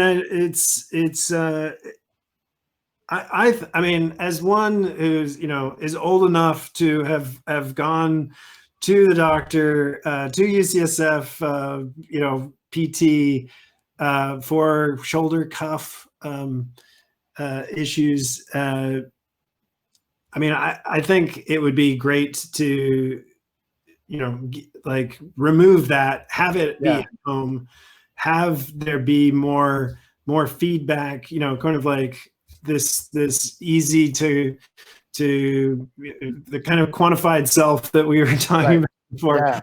But really, I might have done my exercises more if I didn't also have to take a 20-minute, half an hour journey.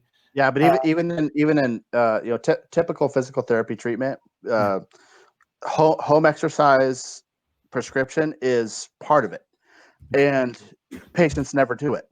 Yeah, I mean, they have to be really motivated to take that rubber band and do their exercises at home. And what part of the population is motivated to do that?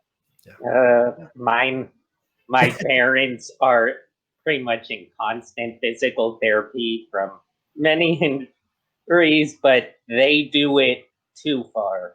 My dad,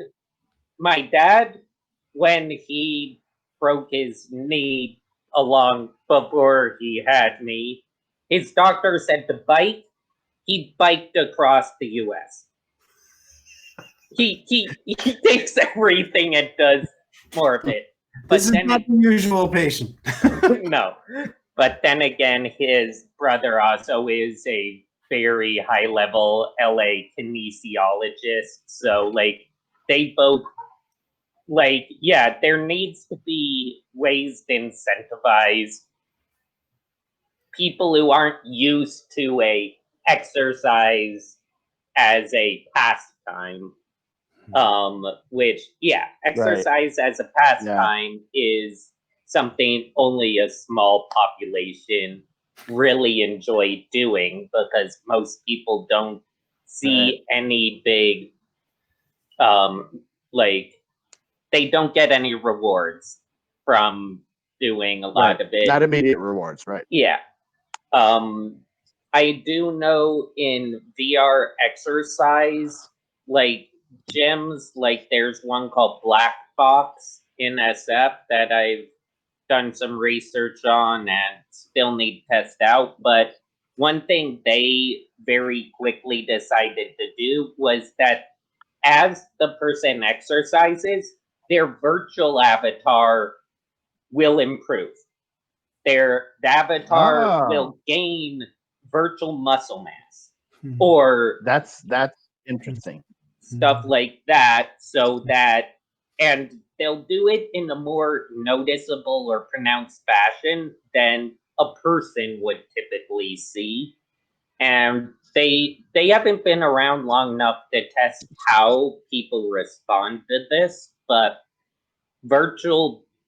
if you have a virtual avatar or are put in a virtual world where you can consistently see your results as being helpful, things like for someone who has chronic arm pain, maybe put them in a kitchen and put a shelf at exactly where they can reach it, and always move it up a bit farther so that they have to try and reach a bit farther to get to their goal. Just do little incentives and virtual worlds, or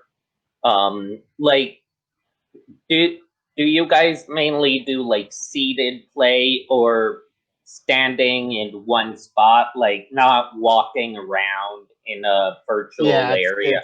It's stationary, but mostly standing. Yeah. Yeah. Because I could see how it could at some point expand to like worlds that are a bit tailored to different, pretty much worlds that don't look like a gym, but they are a gym. They treat people through different activities where they're trying to get to a goal. And I know a lot of people who having goals or putting numbers, no matter how random, putting a number to achieving something is very important. And the gamification of exercise is something that I know a lot of people want. But it's also something that is typically kind of harder because in weight training or most forms of exercise, you have to have specialized gear. Right. And a lot of times, even in VR, you should have that stuff. Like Black Box, they use a custom built weight resistance machine robot that, like, as you're working out, it will change resistance where it is, stuff like that. I've tried 2 different VR bikes where they're actually real bikes, but you're in a virtual world. So as you pedal, you move through a world, and some of that stuff is much more incentivizable than current home regimen, like do 4 repetitions of elastic weights or stuff like that. So yeah, I definitely hope you'll keep us updated on the research you're doing, because like I know I'd love to see what my parents thought of trying to do physical therapy training and stuff while in VR. Yeah. So I also know how hard it is for people to get used to VR. Did you guys have any problems with introducing people to VR where they might either get motion sickness or vertigo, or aren't able to perceive that they have those things until they get out of VR? Because I introduce hundreds of people to VR per year, and I've seen everything across the spectrum of how people respond to VR. How has your guys's like patient response been, or has it been better because it's standing or sitting? Yeah. So one of our exclusion criteria is a history of dizziness, seizures, vertigo, motion sickness. But since the environment, it's not, you don't have any optic flow, so the environments aren't moving, only your virtual avatar is moving. The incidence of dizziness or motion sickness is pretty low, but we have had a few, and it's usually, to give an anecdotal example, somebody, without disclosing patients and stuff like that, somebody says they get dizzy and then say, "Oh yeah, I had vertigo once in my 20s," or something like that. So it's usually somebody who probably shouldn't use it anyways. But yeah, we've never noticed somebody that would get motion sickness and then realize that I have motion sickness disorder of some sort. Yeah. So the biggest problem I guess we encounter is because the demographics for people with chronic pain do tend to be older, 50s, 60s, sometimes 70s, is actually they're not used to standing for long periods of time, even though the exercises are not long in duration, it's like, all together it's probably 20 to 30 minutes in a session. But the fact that they're putting something on their head while also standing does exacerbate the fatigue because they're just not conditioned to stand for a long period of time. Yeah, that makes a lot of sense. One reason I was asking about vertigo and stuff is that even most people who get vertigo and stuff, after a very specific amount of time in VR, it goes away. Like, I'd say it's usually after about 8 hours in VR. Like, that's one reason why most virtual reality games have movement mechanisms that you can change. So ones that have low motion distortion, low like they use teleport for beginners, and then after a while you can use fluid motion. Like for me, I am fine like running off, jumping on walls, and like going in games where gravity is ignored, which for most situations would cause quite a bit of vertigo. But after a certain amount of time, most of the people who I've helped introduce to VR get used to it. And some of them have even said it helps in real life, like get rid of vertigo related fears or seasickness. Like I've read a couple research papers on trying to treat seasickness by having people be in VR and being on something that moves in a motion, but in a way where they can control it, and over time it helps. But yeah, so it sounds like for now you guys just don't use the population that where vertigo or these other things could cause a negative response, which makes a lot of sense at this stage. So I just wanted to say I dropped in a link. Again, this was a reference that came, I think, from Fabien Lott's presentation on BCI at BCI 101 in terms of the improvement that they got when they paired some tactile feedback together with the motor imagery things that they were doing. And I thought that, again, not necessarily something that you are doing, but something that would be interesting to think about, in the sense that you are trying to, change brain responses. Right. And they were showing some really, some great improvements by pairing these together. And again, it would seem like anything that more embodies the person in the VR experience is probably a step in the right direction, or at least are dimensions that you'd want to understand. That reminds me of 100%.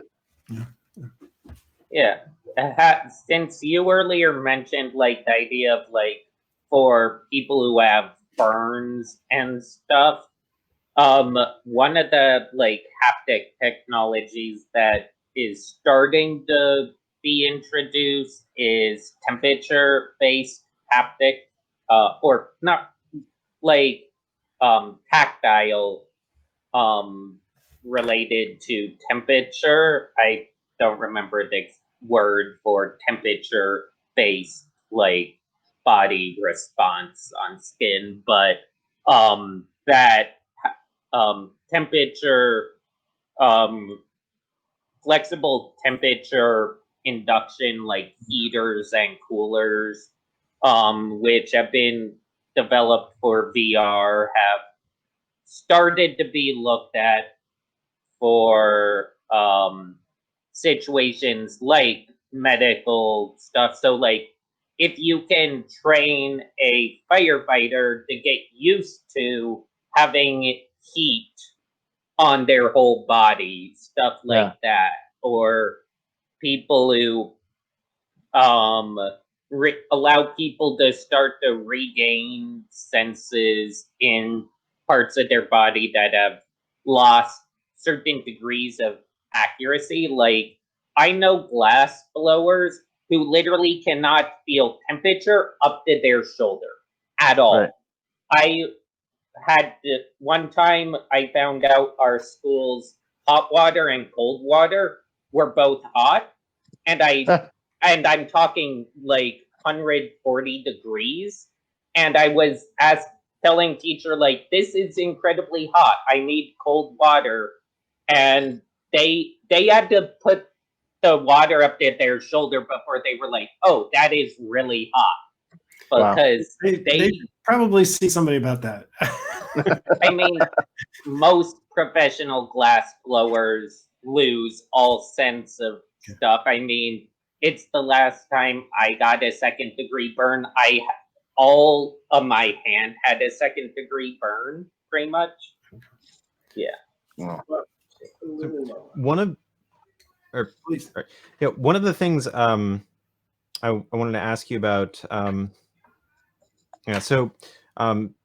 You described this experiment where you had a patient who, say for instance, had lost a hand, right, and you did this mirroring so that motion in their still existing hand, right, was mirrored and presented to them, for their amputated hand, right, and then you did that to address this phantom limb sensation. One of the things I'm curious about, based on that, is have you done any experiments or heard of any, if you haven't done them yourself, where there are combinations of first person and third person mirroring? So what I have in mind is, right, your system, right, puts the patient in a first person role in virtual reality.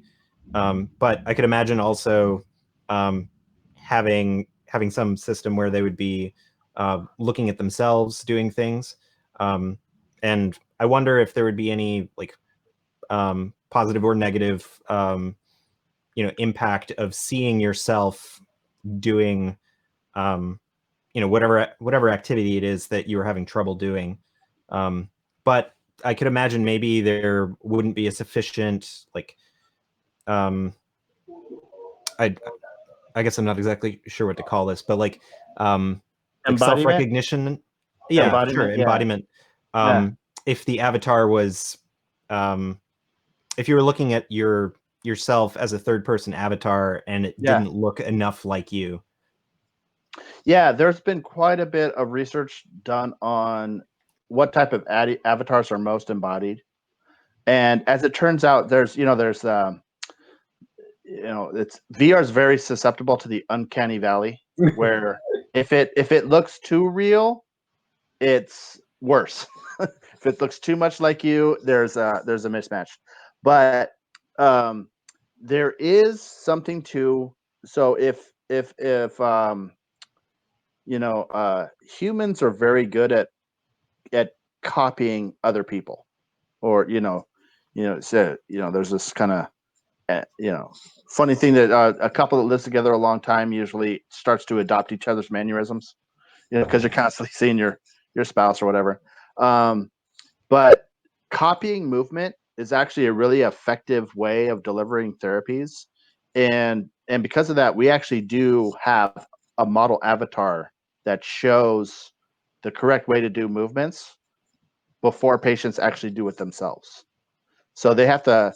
There's a kind of an initiation phase where they're looking at a dummy model avatar performing a movement, and they're just instructed to just try to reproduce that same movement as that avatar, even though it's not themselves.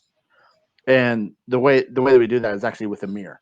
So in the virtual world, they're in a virtual gym and they look in the mirror and they can see in the mirror a virtual avatar moving, but it's not moving and corresponding to the person themselves. It's the model avatar of how you're supposed to move.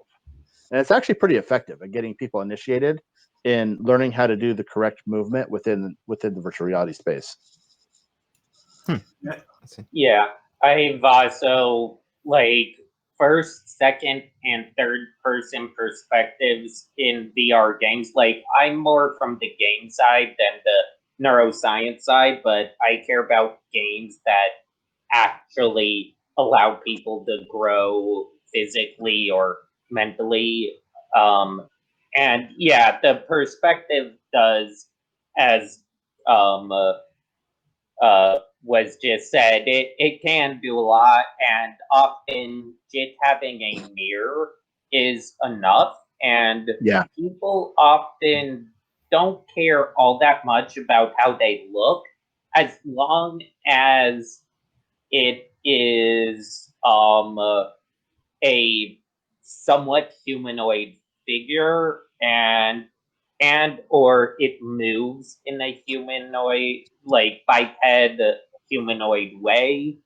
Like there's been a lot, at least in like VR chat and some of the like VR worlds, where there are thousands of different avatars, and people have tried making avatars that have like no legs or multiple legs or multiple arms.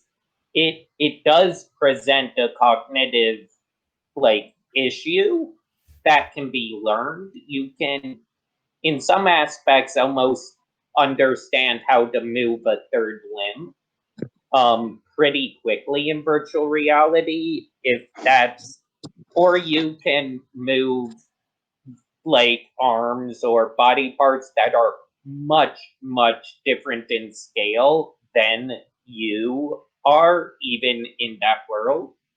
Or the world could look massive to you if you're an avatar that's like half a foot tall. Like I have friends who their main avatars are about 10 inches tall, while I typically embody a 7-foot tall character, and it's the difference in perception and stuff. People get used to it very quickly, whether it's first, second, or third. And like doing second person perspective in games or VR is extremely hard, where you are pretty much, you are controlling a character that is not yourself. You are another character you have no control over, but you are controlling another character. I helped show someone how to make a sports game where you are actually your opponent in a soccer game, and you have to beat yourself. It was Wow. they were so confused, but they really enjoyed it. But first and third person is the most common, and also one of the easiest for people to convince themselves of that being your real body or a mirror or stuff of, because that is a more common perspective in books, movies, in media, and stuff, where you already have a perception of what you would do in those situations. Right. But scientifically, yeah, having a mirror is pretty much the safest bet of getting a consistent response, or have an avatar do a movement, then you either follow it or try to copy it Right. either at the same time or afterwards. Yeah. So I just wanted to say I dropped in a link for Ramachandran's book that certainly is of great interest for Phantom Limb, but also for the kinds of mirror tests and other anecdotes of neurology that are incredibly insightful. That's Phantoms in the Brain. Yeah.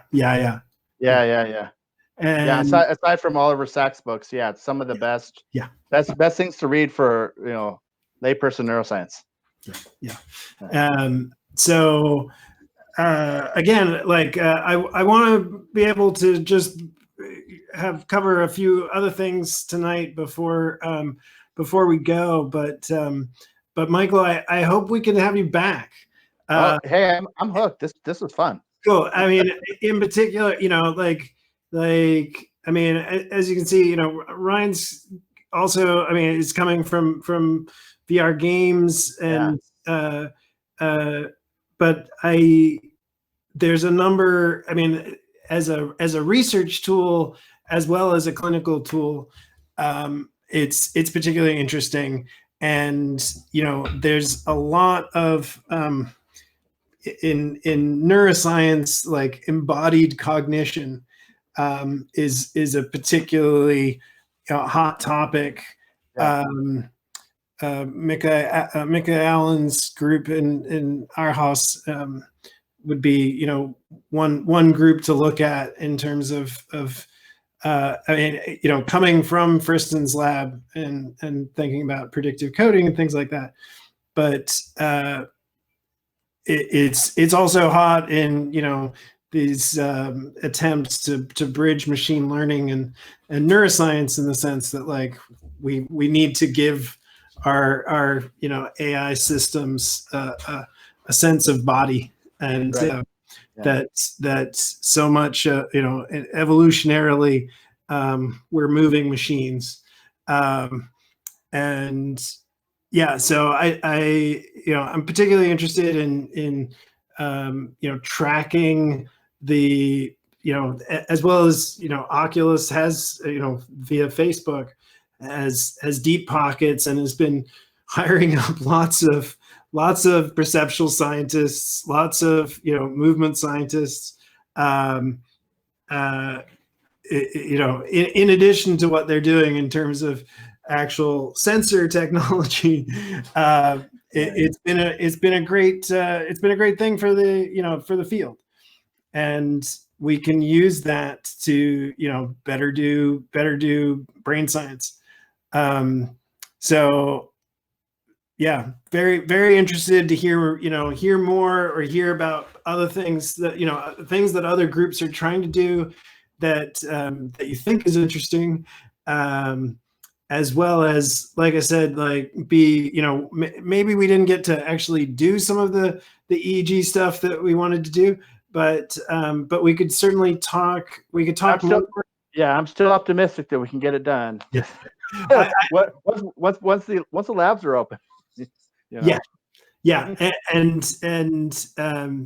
So Steve Luck's group at UC Davis is already sending around a draft document that I can point you to in terms of protocols, post COVID protocols for ERP research. I appreciate that.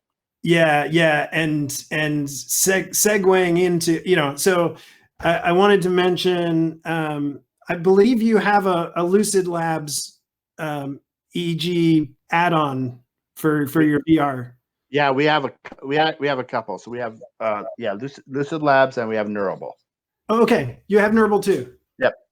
Okay, so come back and tell us more about those systems. As I said, we actually used a Vive as our demo stimulation system when we tested out a new electrical geodesics high density system at UCSF. Okay. So, in 10 minutes, we got, a net on and digitized, and then, VR headset over that, or, at least, straps and things.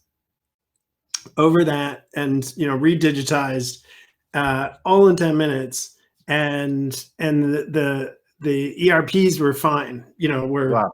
Yeah. indistinguishable from collecting without it on the head. Or Is that stationary? Or are they moving? no, that was definitely stationary. Yeah. I would love. I don't know if Kyle's.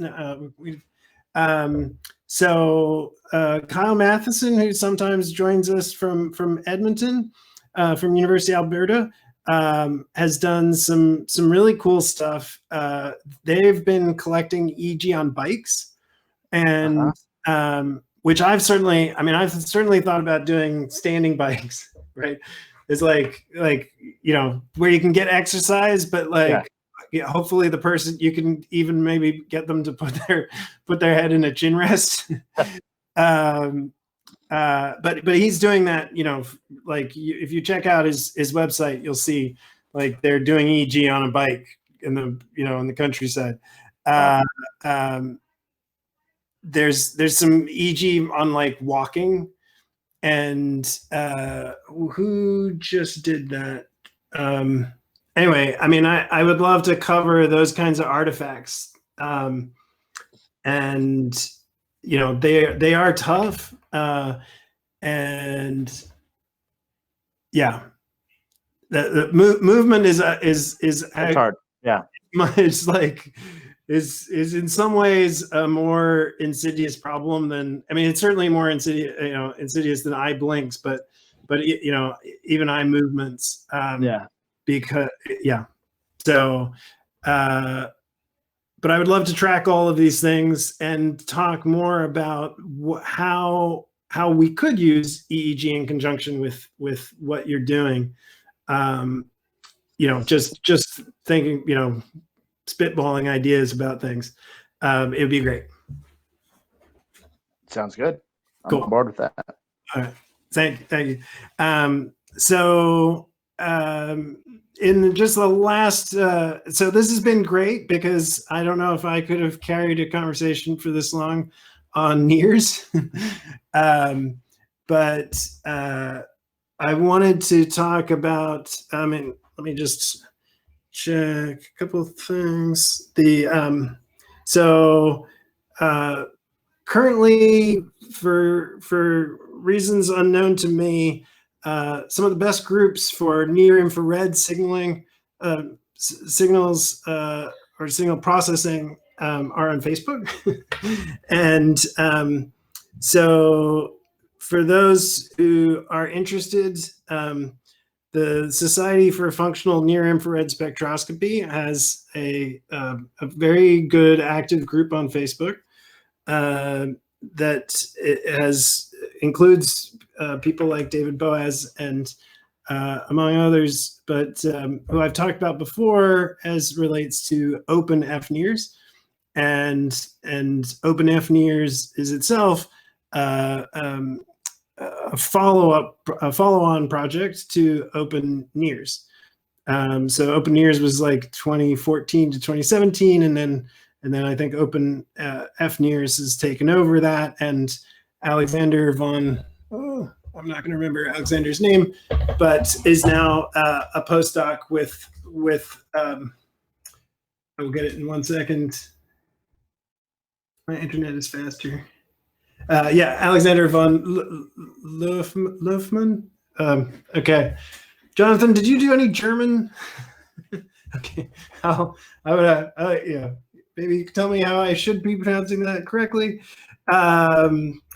So it was being a part of that particular group that I first heard that there was going to be, I think he called it the FNIRS Analysis Club. So this week, Ted Hubbard had it created a new Facebook group that off of the society, and I believe Ted was a student of David Boaz's himself. So he's now a professor at University of Pittsburgh, and I'm looking at his Google Scholar page, and I'm wondering. I think, and again, I'm sorry Kyle's not here who would answer all these questions, but I think he might have been involved in writing the first version of Homer, which is a NIRS analysis toolbox, and maybe also an acquisition toolbox. But anyway, I wanted to just so we met today as a Zoom group. And had our first virtual journal club, which in this case was covering SNRF. So now I will try and find the, what is the acronym? Just trying to think what the S is. In SNRF. Shared near infrared spectroscopy format. Is it shared? Is that what SNRF? Is that what the S is? That could be. I just Googled SNRF.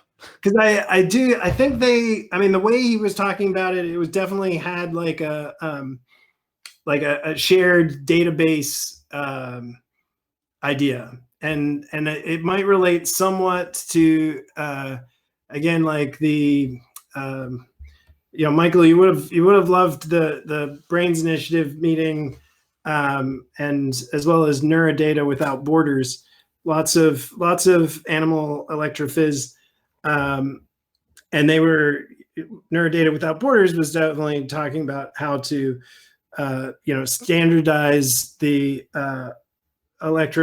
standardize the electrophys recordings in some way, yep. And both so that they could be shared, but also with enough metadata so that you'd know, kind of what the experiment was.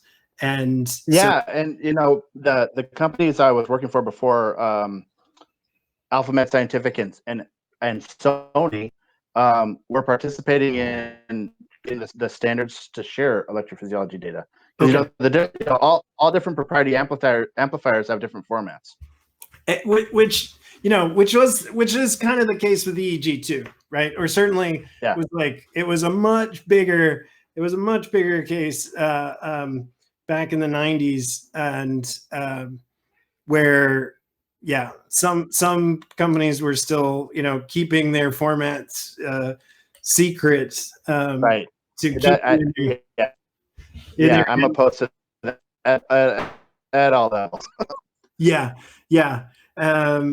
And yeah, it's remarkable that was only 25 years ago, but it seems like a lot longer. Because that's crazy, right? I mean, in the sense that like nobody knew what to do with this data anyway, or your tools were limited by what the company could program for you, and so SNRF was somewhat focused on that. I've asked Ted for if he can share his slides, and I'd be really interested in going over that. I mean, it somewhat relates to certainly in neuroimaging and MRI and fMRI. BIDS has become this movement of standardization movement to it's not just about having a binary format for the data, but it's also how are you including information about the experiment, what happened during that recording, right?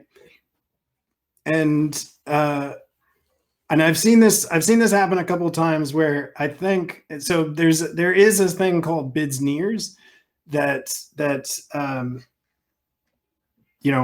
again we'll probably get. In some ways, we'll get. I mean, from different set of researchers, we'll get more adoption than say the SNRF.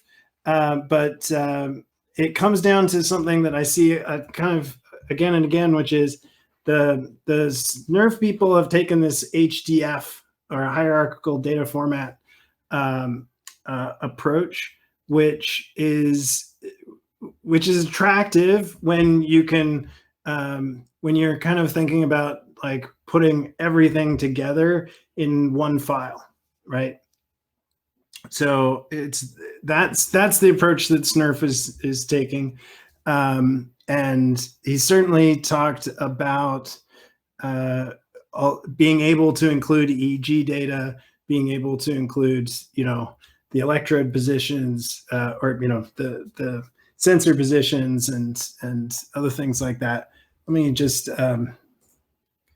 share this. And,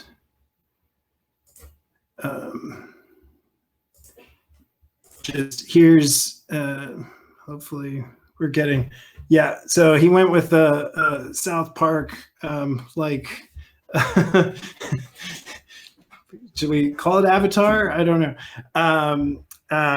But here is here's some of Ted's projects, and he I think here's right. So it is shared. Okay, thank you, Jonathan. Here's some comments on it and things like that. But I mainly wanted to say that that he gives some examples, and what was certainly great. So Ted's experience is with a full range, like the nice thing about someone who's looking at standards and is, Snurf was definitely taking a more, was considering a lot more acquisition types than just the standards, continuous wave FNIRS. And, so that would include, the kind of data that, that Kyle is collecting in Edmonton, in terms of the very fancy Eros equipment, that would be the time domain stuff. This is they've got frequency domain, but he was also considering fluorescence and what was the other? The DCS, or coherence spectroscopy, if I'm correct.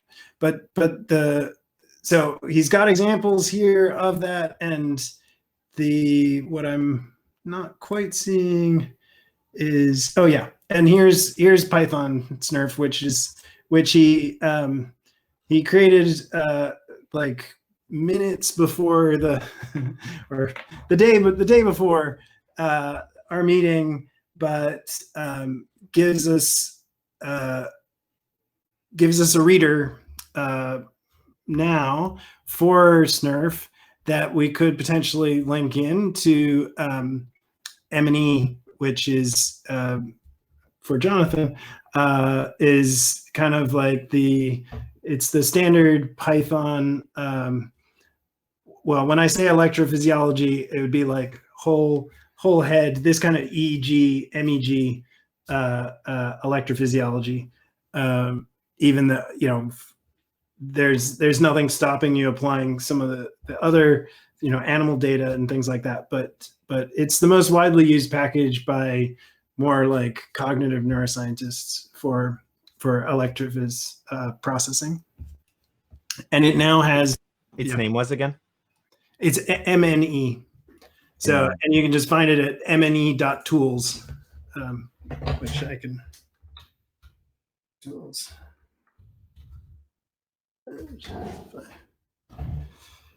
And thanks. Yeah, he and I both still call it MNE Python, because there was an MNE package in C that was the original, that goes back to its roots with FreeSurfer. But yeah, so this is an interesting group. If you are on the Facebook, I would, I've added all links I've tried to keep everybody up to date in the Slack at John, I think I saw you join Slack. Yeah, cool.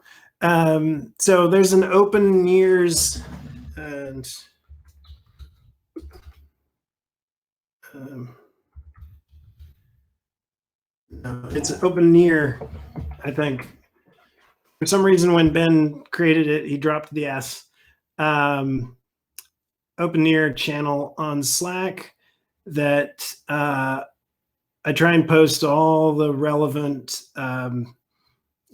basically all the NEARS links and updates, news.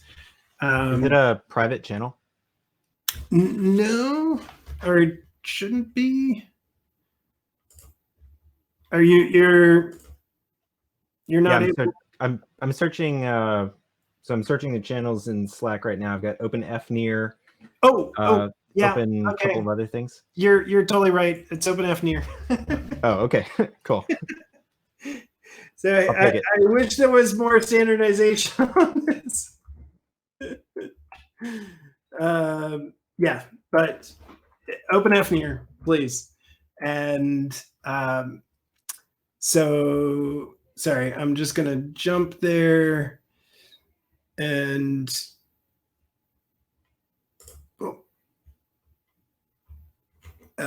so if you scroll back a ways, somebody with the handle EEG dude was asking questions that I posted some links, but yeah, so here you can see a link to the Facebook group, which the first event of which is the introduction to SNRF data, and as well as going back to even some of the you can see the open NEARS developer giving a talk this it was January, I believe. We're still seeing the sorry. GitHub page. Sorry. Excuse me. And this guy, Alexander von Leumann or something like that. Yes, thank you. Yeah, you see, I knew I was supposed to do something like that. You're seeing this? Yeah. Yep.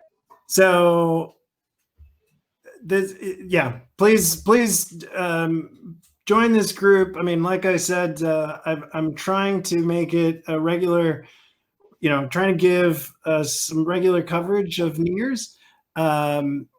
And you can see here a link to the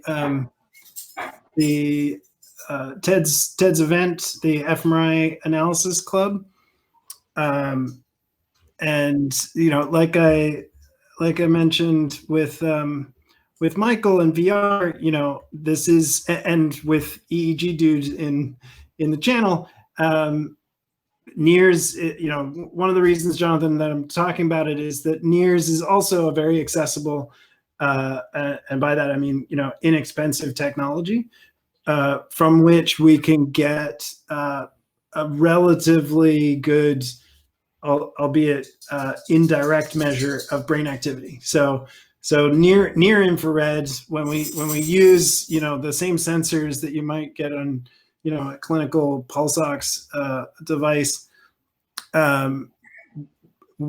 there's absorption by hemoglobin in the infrared range that is detectable, and detectable through the skull. And so the nice thing is that the skull and most of the brain does not absorb infrared light, and that blood and oxygenated blood absorbs it differentially than deoxygenated blood. So we can use it to detect essentially the same signal contrast as you see in very expensive fMRI. fMRI just does it in 3D or 2D, but so this is in terms of Josh's device. I don't know if Josh, you still with us? Yeah, I'm here. Not to put you on the spot, but Josh is the developer of Hedgeduino, and was one of the people. So I talk. Are you on the OpenFNIR channel? Yeah, I don't check it often, but yeah, I'm there. Okay. Well, EEG dude was wondering why there weren't any inexpensive FNIRs or any inexpensive NIRS devices.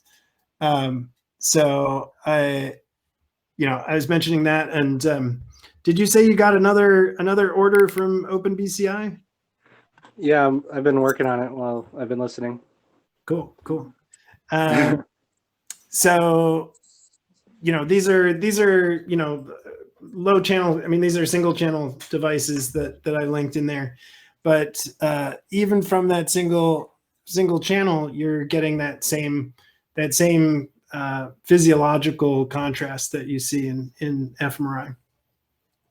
And so one, we know that because Facebook has talked about this, that this is one of the technologies that they are linking in with their own kind of brain imaging or brain mapping technology, the same groups that are using the VR devices. And Morgan, can you combine FNIRS with EEG? Or let me ask a follow-up question to even that. How's the temporal resolution for FNIRS? Yeah, so in comparison with fMRI, it's great, right? Yeah, fMRI is terrible for temporal resolution. Well, so fMRI is terrible, but so there's some ways you can fix that, in the sense that, like, you don't have to sample the entire brain, right?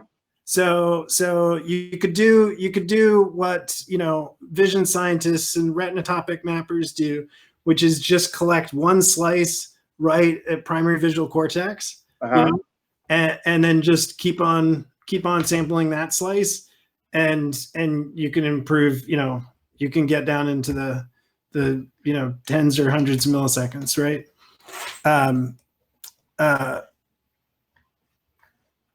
FNIRS can still do better, right? But it's got to have the same kind of inverse problems in terms of figuring out exactly where, what tissue did you sample. It's very EEG like. Now, the beautiful thing to do is, of course, to combine them. Yeah. Right? And so the specific data set that let me just get this particular. So Moab. I mean, sorry for those who've heard me push this data set before.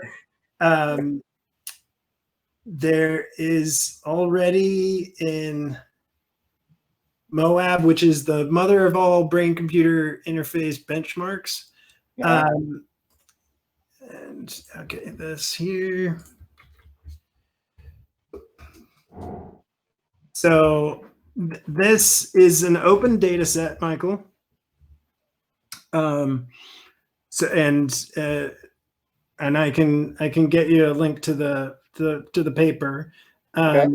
But this is an open data set of, I want to say 64 channel EEG and maybe like 32 channel NIRS, maybe less of the EEG, but the main thing being that what you have is a multimodal data set of motor imagery. Okay. Oh.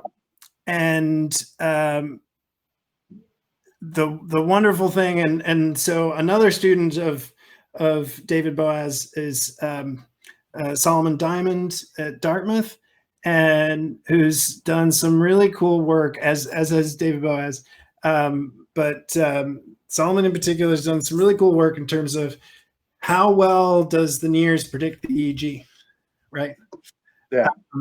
And so one, this is a particularly good data set to think about that. and two, this is just as good a data set to also consider like how much better you can perhaps do things, especially subtle motor, more subtle manipulations of your motor imagery, if you have both, right? Yeah. So certainly, I brought this up to, so in addition to talking about the fact that MNE now has this NIRS functionality built in terms of the signal processing operations that you would need to be able to take these intensity values and turn them into, specific, hopefully physicsy measurements of hemoglobin and deoxyhemoglobin, oxygen deoxyhemoglobin. Wow. Yeah, that there's this data set that we've already got. There's an open issue in the GitHub in terms of just getting through. Like the current download doesn't work because they're asking you to accept this GNU license, and but the nice thing is that in Moab everything's set up to process the EEG part of this data. So I forget, I want to say it's about 30 subjects, maybe more. I mean, it's a good number, it's a good study from a great group in Berlin. And I honestly think not enough has been done with it, so, and like the combination of the two, like I know is a really exciting area that we could be doing with MNE, and perhaps just using standard head models. But the nice thing about MNE, as opposed to some of the other NIRS processing toolboxes, is that it's very easy to incorporate like source models and help. I mean, basically to have some spatial models of your signal processing. So yeah, would love to push that with more people. The people have used it in VR because in the same way that Lucid just samples from the forehead, right? So yeah. NIRS has a hair problem, right? And but I have a hair problem too, but I'm not gonna complain about it here. But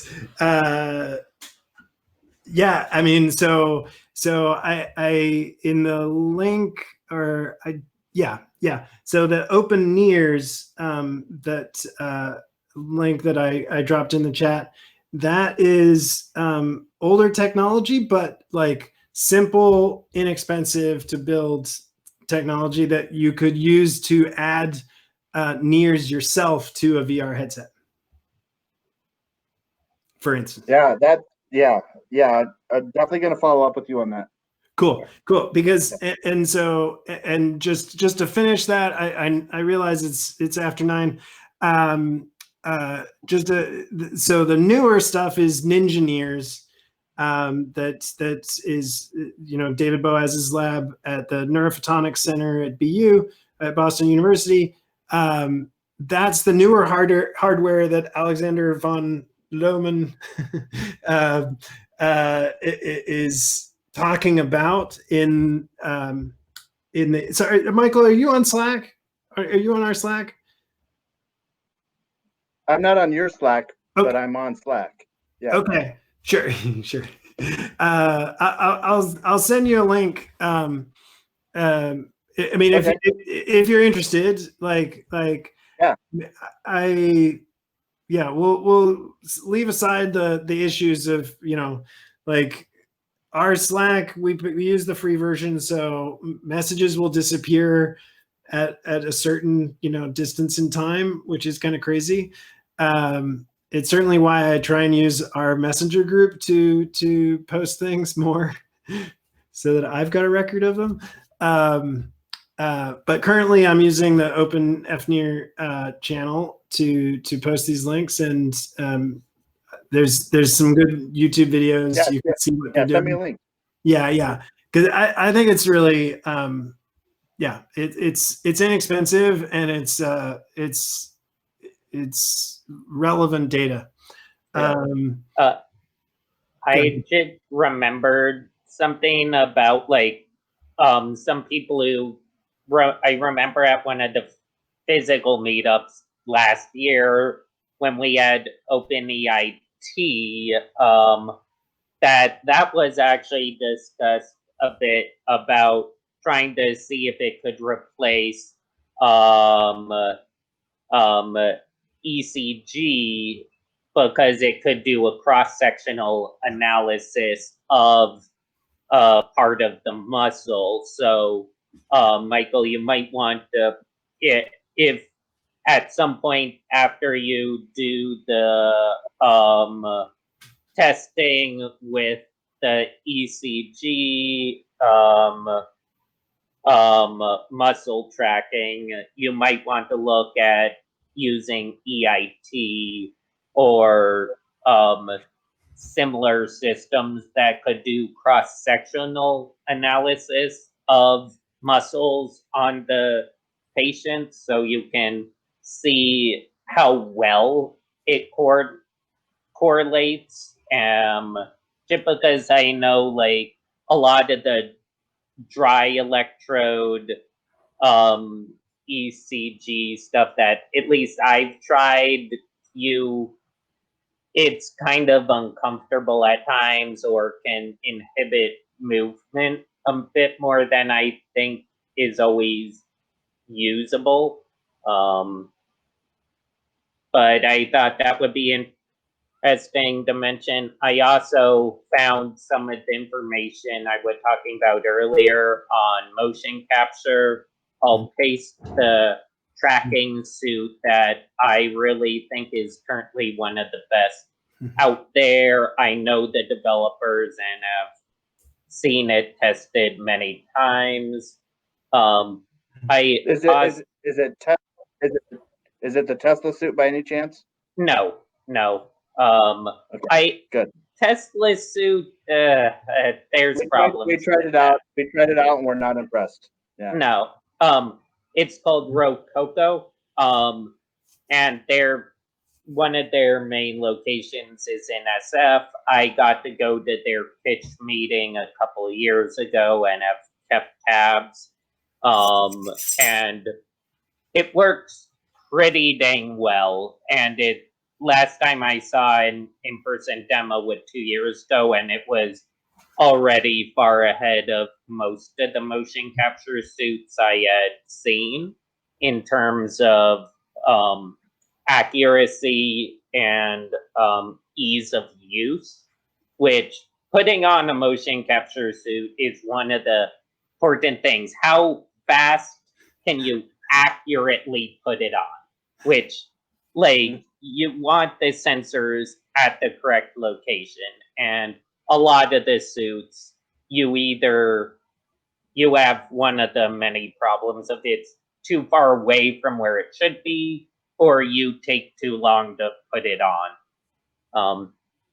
I also wanted to post a couple other things based on the haptics discussion we had earlier before this meeting started, and was talked a little bit about. So, like, something that Morgan sent me was this haptic sleeve that Facebook had been researching, and some haptic actuators that I got to try out about 4 years ago while they were in development, which are much better than haptic motors in terms of, like, focused and immediate response.